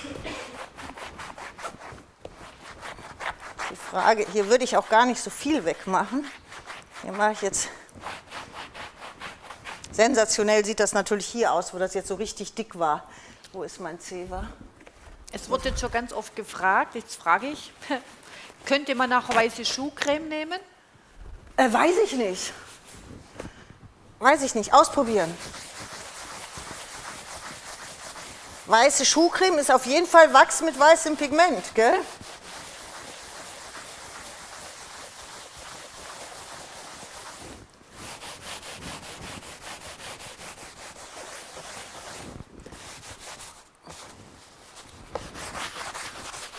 Müssen wir dir morgen noch eine Manschette kaufen für die andere Hand? Ja, die ist eh schon am Verzweifeln. So, jetzt muss da unbedingt mal drauf gehen, das sieht so toll aus. Boah. Du musst weiter weg erstmal. Genau, dass man so dieses Ganze, dass man das jetzt so sieht. Gell? Und jetzt siehst du den Glanz und jetzt kannst du in diese Details gehen. Ich finde, das ist, ja, jetzt sieht man es ein bisschen besser. Ich finde, das ist ein sensationeller Effekt, den man kriegt. Egal, auch wenn es diese Farbkombination ist. Also da kann man einfach mal so ein bisschen testen. Man hat die Struktur, da kommt so ein bisschen was raus. Also tolle Hintergründe, super Hintergründe für jetzt weiter zu basteln sag ich jetzt mal, als Komplettbild. Wenn du jetzt mal, geh mal auf die andere Kamera bitte, was ich im Monitor sehe. Genau, wenn man sich das jetzt mal anguckt, wie toll man jetzt hier in der Mitte arbeiten kann und an den Seiten kommt das Ganze raus. Gell? Also es ist doch ein Hammer-Hintergrund. So, an dem machen wir gleich noch weiter, wenn wir es zeitlich schaffen. Jetzt gehen wir aber es wurde gefragt, wie die Schablonen aussehen. Okay, das sind jetzt nur Drucke. Also es gibt diese Schrift, dann gibt es diese Uhr und es gibt diese Zahlen. Und es gibt noch weitere 3, aber die kommen später noch. Gell? Aber die 3 gibt es kurz vor der Messe, auch hier und auf der Messe. So, perfekt natürlich auch fürs Themenpark und das. So, jetzt ist das ja fertig und jetzt zeige ich Ihnen, wie man das hier macht. Und hier kann man hier nimmt man jetzt das Grün. Ich gehe jetzt hier mit dem weißen Wachs drauf und auf das andere gehe ich mit der Antikpaste, dass Sie den Unterschied sehen und wie man sich aber behelfen kann, wenn man die Antikpaste nimmt. Das heißt, jetzt nehmen wir den Pinsel, machen wir es auch mit dem Pinsel. So, hier ist etwas leer, muss ich zeigen, deswegen. So, hier mache ich jetzt dieses Grün und wenn ich dieses Grün mit ein bisschen Weiß mische, habe ich diesen tollen Effekt. Und jetzt gehe ich richtig hier so drauf. Ich stupfe auch richtig da rein, gell? Und gehe dann dazwischen mal wieder ins Weiße, dass das ein bisschen mehr weiß ist. Und male einfach komplett über alles drüber. Wichtig ist wirklich, dass man ab und zu wirklich nochmal in das Weiß reingeht, weil das weiße Wachs ist auch ein bisschen körnig und dieses Körnige gibt einem dann diesen, sag ich jetzt mal, diesen alten, antiken Effekt, haben Sie bestimmt schon mal gesehen in den Rahmen, wo dann so ein bisschen braun und ein bisschen weiß ist und man weiß nicht genau, was ist das, was jetzt da wirklich da drin ist. Und deswegen immer hier rein. Wenn man das jetzt mit Antikpaste macht, statt weißem Wachs, die Antikpaste ist nicht, hat nicht so viel weißes Pigment wie das Wachs. Deswegen dann bitte ein bisschen Magnesiumpulver noch, ich mache das aber gleich auf dem anderen, ein bisschen Magnesiumpulver noch mit aufnehmen mit dem Pinsel und auch noch verteilen. Und dann hat man auch so ein bisschen diesen Effekt, dieses körnige Weiße dann. So, wenn der Rahmen jetzt so ist, dann gilt hier genau das Gleiche. Jetzt wird wieder wegpoliert. So, und dann kommt sofort dieser super tolle alte Effekt raus. Und jetzt muss man einfach überlegen, wie viel man da wegpoliert und wie viel man lässt. Jetzt habe ich es ja relativ, ich persönlich würde es schon fast so lassen. Ja, so, ich tue es jetzt mal hochheben, dass Sie es mal sehen. Ich würde gar nicht, wenn wir gerade, gehen wir hier drauf, da sieht man es so richtig toll. Ja, ich würde gar nicht, das sieht so toll aus, oder? Ja, ich würde gar nicht viel mehr machen. Ich würde es, aber so haben Sie diesen richtig alten, antiken Effekt. Auch gerade wenn du jetzt hier so hingehst, gell? Das trocknet komplett weg. Dieses Wachs ist ja jetzt noch ein bisschen weich und flüssig. Das trocknet aber komplett weg und gibt Ihnen dann diesen irre, super alten Effekt. Wenn man jetzt sagt, okay, aber ich möchte doch ab und zu noch ein quietschigeres Gold haben, dann kann man schon, wenn man will, zum Schluss, okay, sagen, ich gehe jetzt nochmal, achten Sie mal drauf, gehe jetzt nochmal irgendwo da drauf und mache wenigstens ganz wenig irgendwo nochmal so ein, jetzt sieht man schon, irgendwo nochmal so ein Tupfer, nochmal ein bisschen mehr Gold. Gell? Jetzt habe ich so auf die Punkte ein bisschen mehr. Das kann man dann schon machen. Gell? Aber wenn man es so ganz alt haben will, dann einfach so lassen, polieren, Ende. Gar nicht nochmal Gold drauf tun. Dann hat man sofort diesen super schönen alten Effekt. So, jetzt tun wir das gerade mal nach hier. Auch toll für einen Spiegel oder sowas. So, und wenn ich jetzt kein weißes Wachs habe und zum Beispiel mit der Antikpaste arbeite, das Einzige, weil die Antikpaste, wenn ich jetzt, hier ist natürlich jetzt weißer Wachs dran, aber ist egal. Wenn ich jetzt das Grün hier nehme und die Antikpaste nehme, habe ich den gleichen Effekt, aber die Antikpaste ist nicht ganz so weißlich, sage ich jetzt mal, wie das andere. Und da kann man sich relativ einfach helfen. Jetzt gehe ich hier, ich tupfe hier ab und zu mal da, kann man das jetzt mal hier so sehen, da in dieses Magnesium rein, gell? Und nehme das auf und stupfe dieses Magnesium hier, das ist dieses weiße Pulver, mit diesem Wachs, mit der Antikpaste in die Ritzen rein, da nochmal hier so. Und dann habe ich ebenfalls dieses körnige Weiße.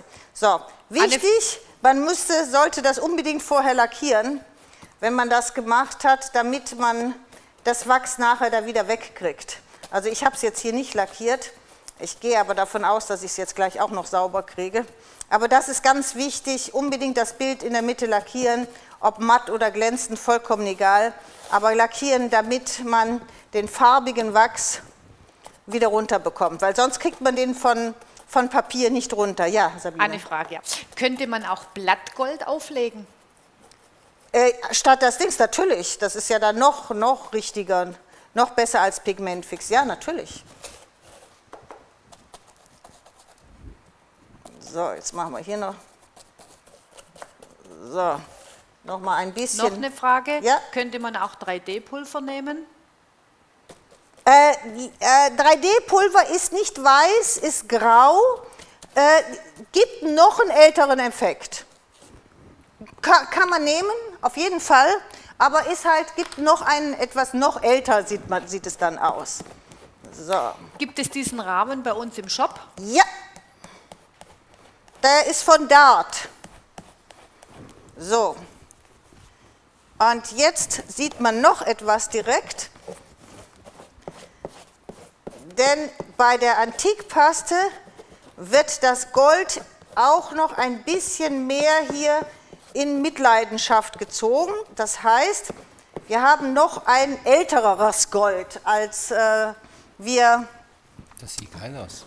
Ja, das sieht aus wie ein alter Rahmen. So, jetzt muss ich aber gerade mal auch hier das wieder sauber machen. Wäre natürlich, jetzt könnte man innen richtig schön mit Krakelierlack. So, also hier sieht man jetzt, dass das Gold noch weniger Gold ist, aber irgendwie noch älter aussieht. Gell? Guck mal, kann man das so sehen? Ja, gell? Das sieht richtig gut aus. Ja, Nicht? das ist jetzt mit der Antikpaste. Gell? Ich glaube, man sieht so einen kleinen Unterschied vom Gold.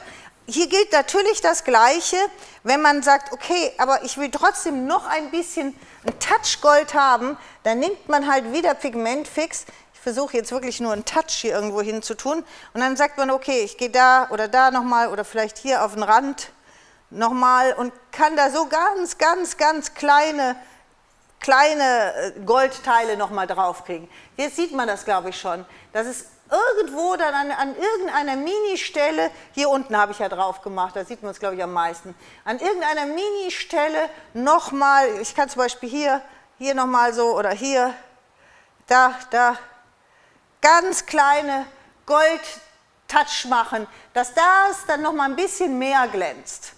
Aber so im Großen und Ganzen sollte man es so lassen. Was man auf keinen Fall jetzt erkennen kann, finde ich, ist, dass das gemalt ist. Gell? Also der Rahmen, dieses Gold, da denkt doch jeder, das wäre vorher mit Gold überzogen gewesen und dann ist es mit einem Antikfinish gemacht worden. Gell? Also das ist also meiner Meinung nach eine ganz tolle Technik, wo man richtig schöne Sachen mitmachen kann. Und jetzt nochmal vom Kopf her. Wir haben jetzt Grün und Weiß genommen. Man kann natürlich das Ganze auch zum Beispiel mit Dunkelrot und Weiß machen. Also je nachdem, was man, wenn für Weihnachten, nur dieses Patina-Grün, dieses Patina ist halt mehr oder weniger das Typische, was man nimmt, wenn man halt Gold oder so etwas nimmt. Gell? Oder auch, hätte ihn auch in Kupfer machen können und dann auch mit dem Grün und dem Weiß. Hätte bestimmt auch absolut super ausgesehen. Ja. So. Jetzt haben wir die Technik. Tada. Heute schaffen wir ein bisschen was, gell? Yep. So. Und wie viel Uhr haben wir? Kurzer Zwischenstand für mich. 8:30. Hä? 8:30. Ja, dann können wir doch noch ein bisschen was machen, oder? So. Ich würde dann... Ich bräuchte echt mal hier so einen Staubsauger für hier, aber ist egal. Ich würde dann gerne hier mal weitermachen. Einverstanden? Dass wir hier, jetzt ja. würde ich, so. Und zwar machen wir das jetzt mit dem, jetzt hat er gerade das schöne Krakell hier in der Mitte. Das würde ich ja so ungerne zumachen. Jetzt machen wir ein bisschen was, überlege ich mir mal gerade ein bisschen was anderes. So, jetzt würde ich, wenn wir jetzt das Bild, ja, doch nehmen wir, wenn wir das nehmen, könnten es ja auch seitlich anbringen, müssen es ja nicht, dann könnten wir das Tolle hier lassen. Gell? So, hier, da können wir auch, das können wir nachher zum Schluss machen, genau. So, jetzt...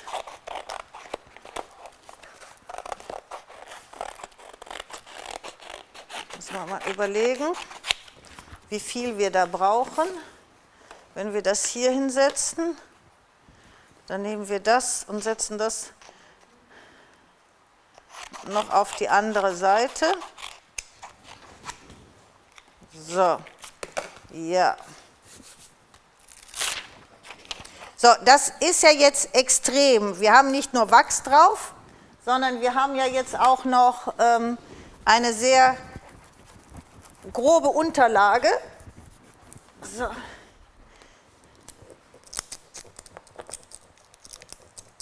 Deswegen muss jetzt mein Fingernagel ein bisschen arbeiten.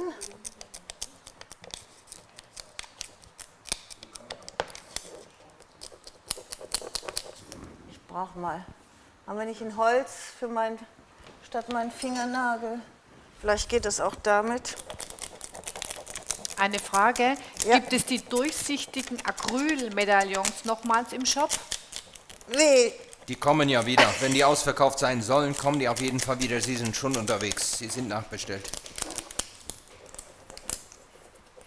Aber Fingernagel ist doch noch der beste. Aber der Unterlage geht auch mit weg teilweise, ne? Ja, habe ich auch gerade gesehen. Ja, Ja, ist nicht ganz trocken vielleicht. ja, was soll ich jetzt machen? Jetzt, Ja. jetzt muss ich ja weitermachen. Gell, das ist, Aber das haften ist, tut's das, schon. aber ist ja immer das Gleiche. Das Prinzip ist immer, man sollte alles anständig trocknen lassen. Gell? Aber ist ja egal. Es geht trotzdem, es sieht gut aus. Das ist jetzt das Wachs, was mit runtergeht. Das Wachs bleibt zum Teil hier dran kleben. Ach, und Wachs würde aber auch trocknen. Ja, natürlich trocknet das, aber nicht in einer halben Stunde. Das ist ja logisch. Wird es zu beiden Varianten ein Video geben? Eigentlich nicht, nein. Nur wenn es sein muss. Das ist doch hier. Nein, das Problem ist, dass wir jetzt wir müssen jetzt die Messe packen. Das heißt, wir haben jetzt noch ganz genau 14 Tage, um die ganze Messe vorzubereiten. Und deswegen, wenn es reicht, dass wir, so, es geht doch trotzdem, oder? So, gucken wir mal. Einmal. Ja. Ich finde es auf jeden Fall, dass man das überhaupt, da sieht man jetzt, wo der Wachs ein bisschen weg ist, gell? Da kann man das jetzt ein bisschen erkennen. Aber wenn gleich das ganze Lay drauf ist, dann ist das nicht mehr so schlimm. Also Sie lassen es anständig trocknen. Trocken ist, dann geht er auch nicht weg. Nein, Okay. aber es muss trocknen. Aber das ist ja, wir haben es ja eben erst aufgebracht. So, jetzt muss ich mal überlegen, ich finde die so toll. Ich würde die gerne hier unten noch hinbringen.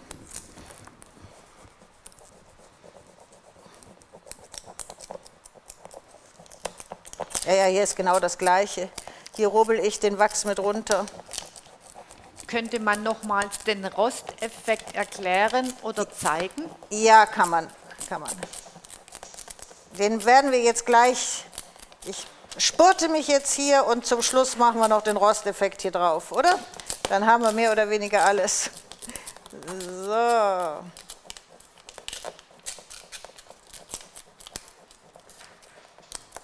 So, okay. Jetzt haben wir die, das sieht auch toll aus hier unten. Und jetzt, die habe ich schon vorgemalt. Die sind alle gemacht mit dem Giftgrün und dann ist Walnusslasur drauf gesprüht. So, ich reiße das weg, was ich nicht brauche, weil ich das nochmal auf der anderen Seite benutzen kann. So, jetzt mache ich das hier drauf. Das ist so mein Dings. Wenn ich den jetzt hier hinsetze, dann kann ich, ja, oder ein bisschen höher, ja, so. Ich wollte eigentlich das Weiße nicht so verstecken, aber ich habe ja hier noch ein bisschen. Ärgert mich jetzt ein bisschen, dass ich das Weiß jetzt so wegtue.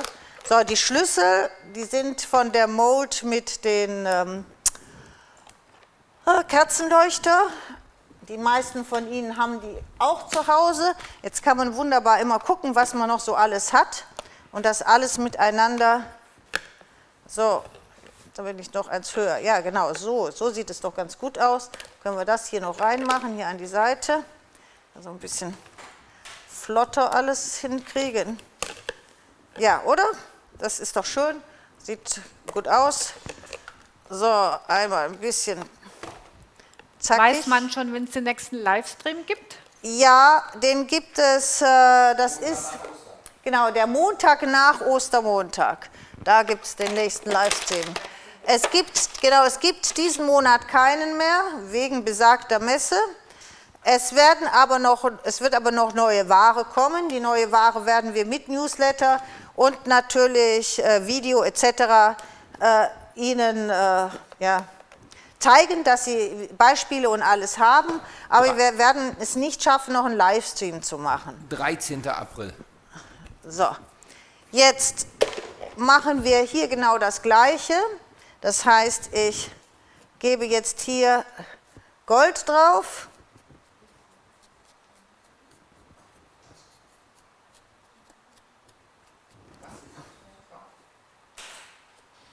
So, werde das, wissen wir leider, ich drehe es jetzt nochmal um, dass man es besser sieht. Einmal im Ganzen. Eine Frage zur Messe. Ja. Was wird es dort alles geben? Das ist eine Wissen wir selber noch nicht so genau. Das ist eine gute Frage. Ja, wir haben unseren internen Messeplan noch nicht gemacht. Bring mal die MDF-Sachen. Komm, Schatz. Ganz rasch, die geilen. Die sind so toll. Die sind so toll. Die Muster? Ja, komm. Okay. Bring einfach mal.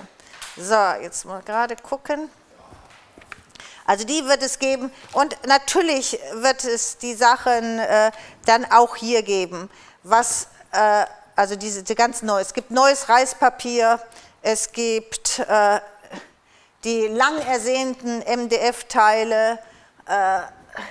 Es gibt die neuen Schablonen. So. Bevor ich würde hier auch noch mit Wachs nachher arbeiten, also hier innen mit dem Schwarz, aber ich lasse das ja noch ein bisschen mehr trocknen. Was ich machen kann, ist dazwischen, damit wir noch ein bisschen einen anderen Effekt haben, würde ich persönlich jetzt noch ein bisschen mit der Expand Paste arbeiten. Und dann würden wir auch noch ganz zum Schluss, weil das Problem ist, dass das Rost ja ein bisschen trocknen muss, auch dann noch mit dem Rost. Also jetzt gehe ich ein bisschen von hier, setze hier noch so ein bisschen sowas dahin. Und wo machen wir noch ein bisschen Expand Paste? Hier, das gibt noch so ein bisschen so einen, ja, noch einen weiteren Effekt. Und da, überall, wo ich nachher auch mit Rost dann arbeiten würde, mache ich jetzt diese Expand Paste, weil diese Kombination von der Expand Paste mit dem Rost ist einfach sensationell. Das sieht einfach sensationell gut aus. So, ich glaube, das geht gut, das passt schön zusammen. Jetzt werden wir das gerade mal, ich bräuchte diesen anderen Heißluftföhn, dann wäre es schneller. Geht das? Bist du echt, dass ich... Nein. Da, ja bitte. Das dauert ewig hier mit dem Ding. So, endlich sind sie gekommen. Die kommen natürlich auch hier rein, aber einmal, hatte ich ja versprochen, die in größer, dann das in kleiner. Normal müssten wir jetzt noch mal losschicken, das neue Reispapier und das andere zeigen, gell? Aber machen wir nicht. So, dann gibt es diese tolle Herzform. Dann gibt es diese tolle Herzform mit den kleinen. Aber meine absoluten Favoriten sind die beiden. Die finde ich ja so toll, weil sie so richtig schön sind, klein, fein, um sie irgendwo drauf zu tun. Okay? Also die kommen alle, die bringen wir mit. Es gibt neues Reispapier, es gibt neues Dekoupagepapier. Ja, alles kommt. So, jetzt hoffe ich, das dauert ewig mit dem Ding, wenn es nass ist. Wenn Sie den anderen Heißluft haben, dann ist das zack, zack, zack, fertig. So, jetzt fängt es an.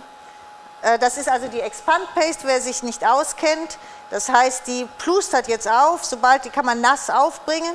Dann föhnt man sie, braucht man aber einen Heißluftföhn, also so einen oder einen stärkeren, da geht es noch besser. Und jetzt wird das halt hier so schön braun und plustert dann halt so toll auf. Das heißt, man hat noch einen super Effekt für hier drauf. Und gleich gehe ich ja hier auch noch mal ein bisschen mit dem Wachs drauf, dann bleibt das Wachs auch noch hier ein bisschen hängen. Und dann hat man natürlich noch diese super Effekte. Aber genau, mit dem starken Teil hier geht es da bitte, geht es viel besser. Keine Angst, man sieht dich nicht. Welches Thema haben denn die neuen Reispapiere bitte?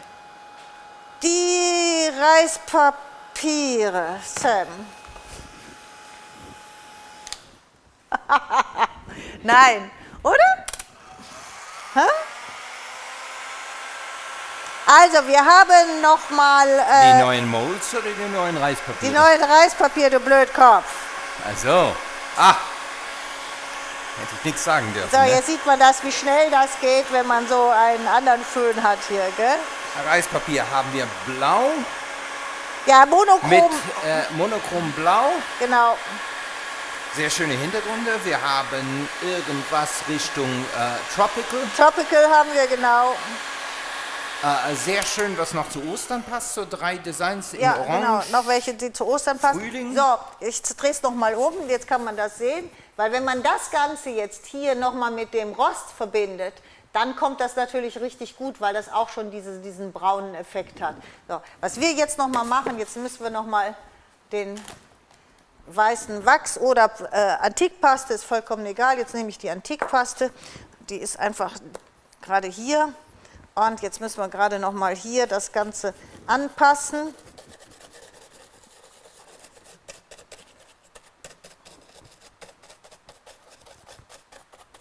Wenn man jetzt wenn die Expand Paste jetzt zum Beispiel irgendwo nicht, hier ist sie zum Beispiel noch flüssig, dann ist das vollkommen egal.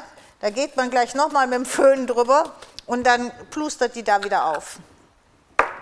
So, das mache ich jetzt gerade, wenn man das hier sieht. Gell? Da ist sie ja nochmal nass.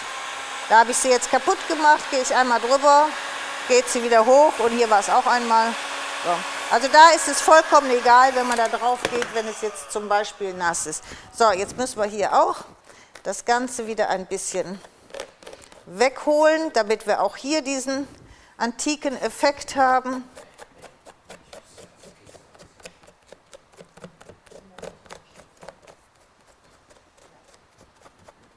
So, und hier nochmal ein bisschen mehr.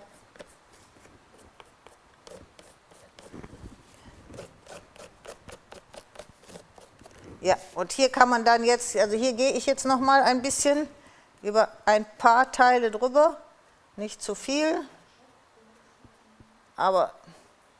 Die Reispapiere kommen alle gleichzeitig im Shop rein. Ja. Unbedingt.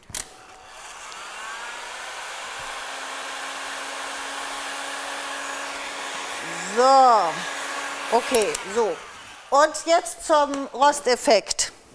Ich drehe nochmal gerade um, dass man es nochmal sieht. Jetzt ist das auch mit dem Grün angepasst hier alles, gell? Wie auch das Giftgrün, was drunter ist. So, und jetzt machen wir Rost. Und zwar in Verbindung mit der Expand Paste. So, und jetzt haben Sie die Möglichkeit, wenn Sie großflächig Rost machen möchten, nehmen Sie irgendeine Farbe und streuen, das ist ja ein Pulver, dieses Rosteffekt, streuen dieses Pulver, das ist ja wirklich Metallpulver, deswegen habe ich hier nur eine kleine Öffnung, einfach da drüber, lassen das ein bisschen trocknen, sage ich jetzt mal, dass es hält, und dann gibt es diese 3 Flüssigkeiten, die Sie, wenn Sie großflächig arbeiten, am besten in Sprühflaschen tun, weil Sie brauchen nicht so viel dafür, und dann sprühen Sie das drüber. Dann lassen Sie das, ich mache meistens, dass ich sogar noch Wasser drüber sprühe, und dann lassen Sie es über Nacht und dann rostet das. So, wenn ich kleine Sachen mache, dann kann ich entweder den 3D-Lack nehmen, den nehme ich jetzt mal, oder Expresskleber, und überall, wo ich es rostig haben will, das geht ja wieder nicht, klar, wie immer, das ist, dem kann man träumen hier von diesen Öffnungen hier oben. So, überall, wo ich jetzt Rost haben will, also teilweise, es ist, so, genau, das ist natürlich tödlich jetzt für mein Handgelenk. Das ist natürlich, ne, geht nicht, ich nehme jetzt den Expresskleber, der geht leichter.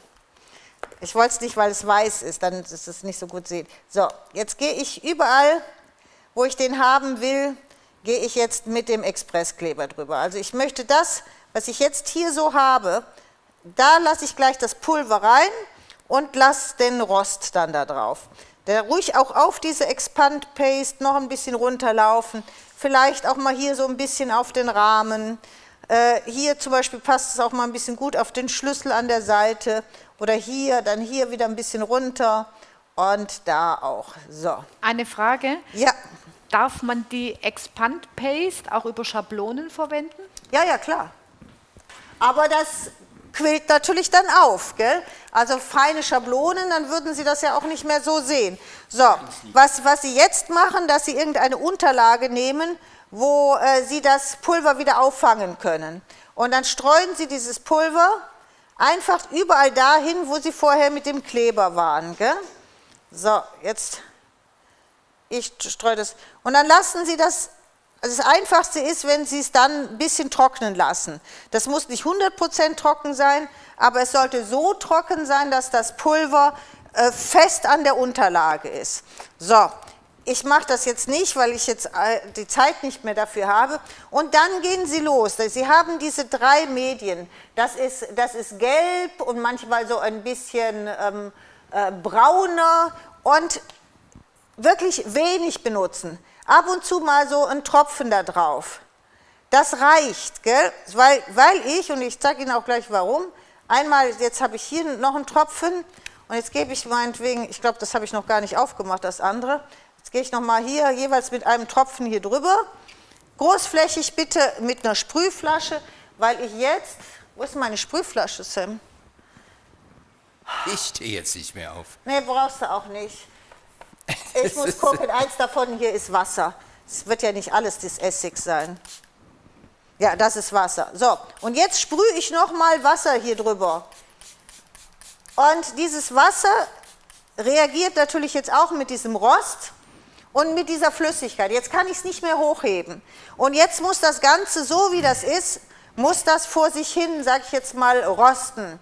Dieses Wasser in Verbindung mit diesen Oxidanten bringen das Ganze jetzt zum Rosten. Jetzt fängt das an, überall da richtig zu rosten und das war's. Und dann schütten Sie, wenn das Pulver, was hier an den Seiten ist, das fällt ja dann runter. Wie lange lässt du es da liegen? Das ist jetzt, also Rost braucht kalt und wenn es möglich ist, feucht. Früher, wenn ich großflächig gerostet habe, habe ich das in den Carport gestellt. Also raus, nicht an die Sonne, sondern ins Dunkle, raus, wo es feucht ist, nachts und kalt. Dann kommst du am nächsten Morgen und du hast den dollsten Rost da drauf. Man kann so immer noch nach. Es ist also macht keinen Sinn, das Ganze jetzt zum Beispiel an die Heizung zu tun oder mit dem Föhn zu beschleunigen. Das ist kontraproduktiv. Was wir hier brauchen, ist einfach eine kalte, feuchte Luft. Dann ist das perfekt. So, ich lege das jetzt hier hin und da wir es hier immer schön kalt haben, bis morgen ist das gerostet. So, und ja, hast du die Decoupage auch? Nein, ich habe irgendwie einen Rest. Okay, das sind auf jeden Fall noch die Reispapiere, die passend, weil sie farblich auch sind, passend zu den Ostersachen dann noch kommen und natürlich auch sehr schön zu diesen MDF-Teilen. Das sind so richtig schöne, sag ich jetzt mal, orange, frische Frühlingsblüten, ziemlich nostalgisch. Das kommt noch mit zur Messe und natürlich auch hier zu diesen MDF-Teilen. So, hier sieht es aus wie eine Bombe eingeschlagen. So, jetzt kommen die Gewinner. Die Gewinner, Der Kerzengestell hat sie hier geschrieben, genau. Der Kerzengestell geht an Frau Claudia Wiesauer. Herzlichen Glückwunsch. So, die 2 Hasen gehen dann einmal an Frau Evelyn Walter. Herzlichen Glückwunsch. Und Drachenelfe 61, ebenfalls herzlichen Glückwunsch. So. Ich hoffe, wir sehen uns auf der Messe. Wenn es irgendwie geht, würde ich mich natürlich riesig freuen. Und sonst wünsche ich Ihnen allen einen schönen restlichen März, schöne Ostern und nach Ostern sehen wir uns wieder. Komm, ganz schnell die Katzen. Komm, Sam. Nein, ich gehe jetzt. Nein. Doch, ein bisschen, komm, Sam, einmal, komm, bitte. Das schaffst du, einmal da hoch und hoch. Komm. Haben wir heute gekriegt, die Lasercuts. Komm, Sam. Muss ich zeigen.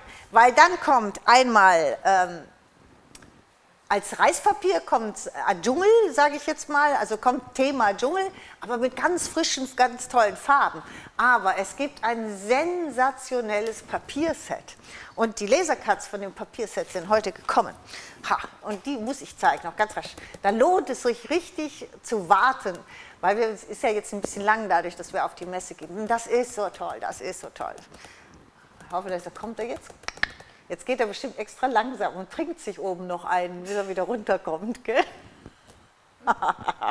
Komm, jetzt ist so lange Zeit bis zum nächsten Livestream. Hier sieht alles aus, überall, wo ich jetzt hier geschliffen habe, das ganze Pulver ist hier verstreut über all diesen Sachen. So. Ah, Gott, jetzt braucht er aber wirklich lang, oder?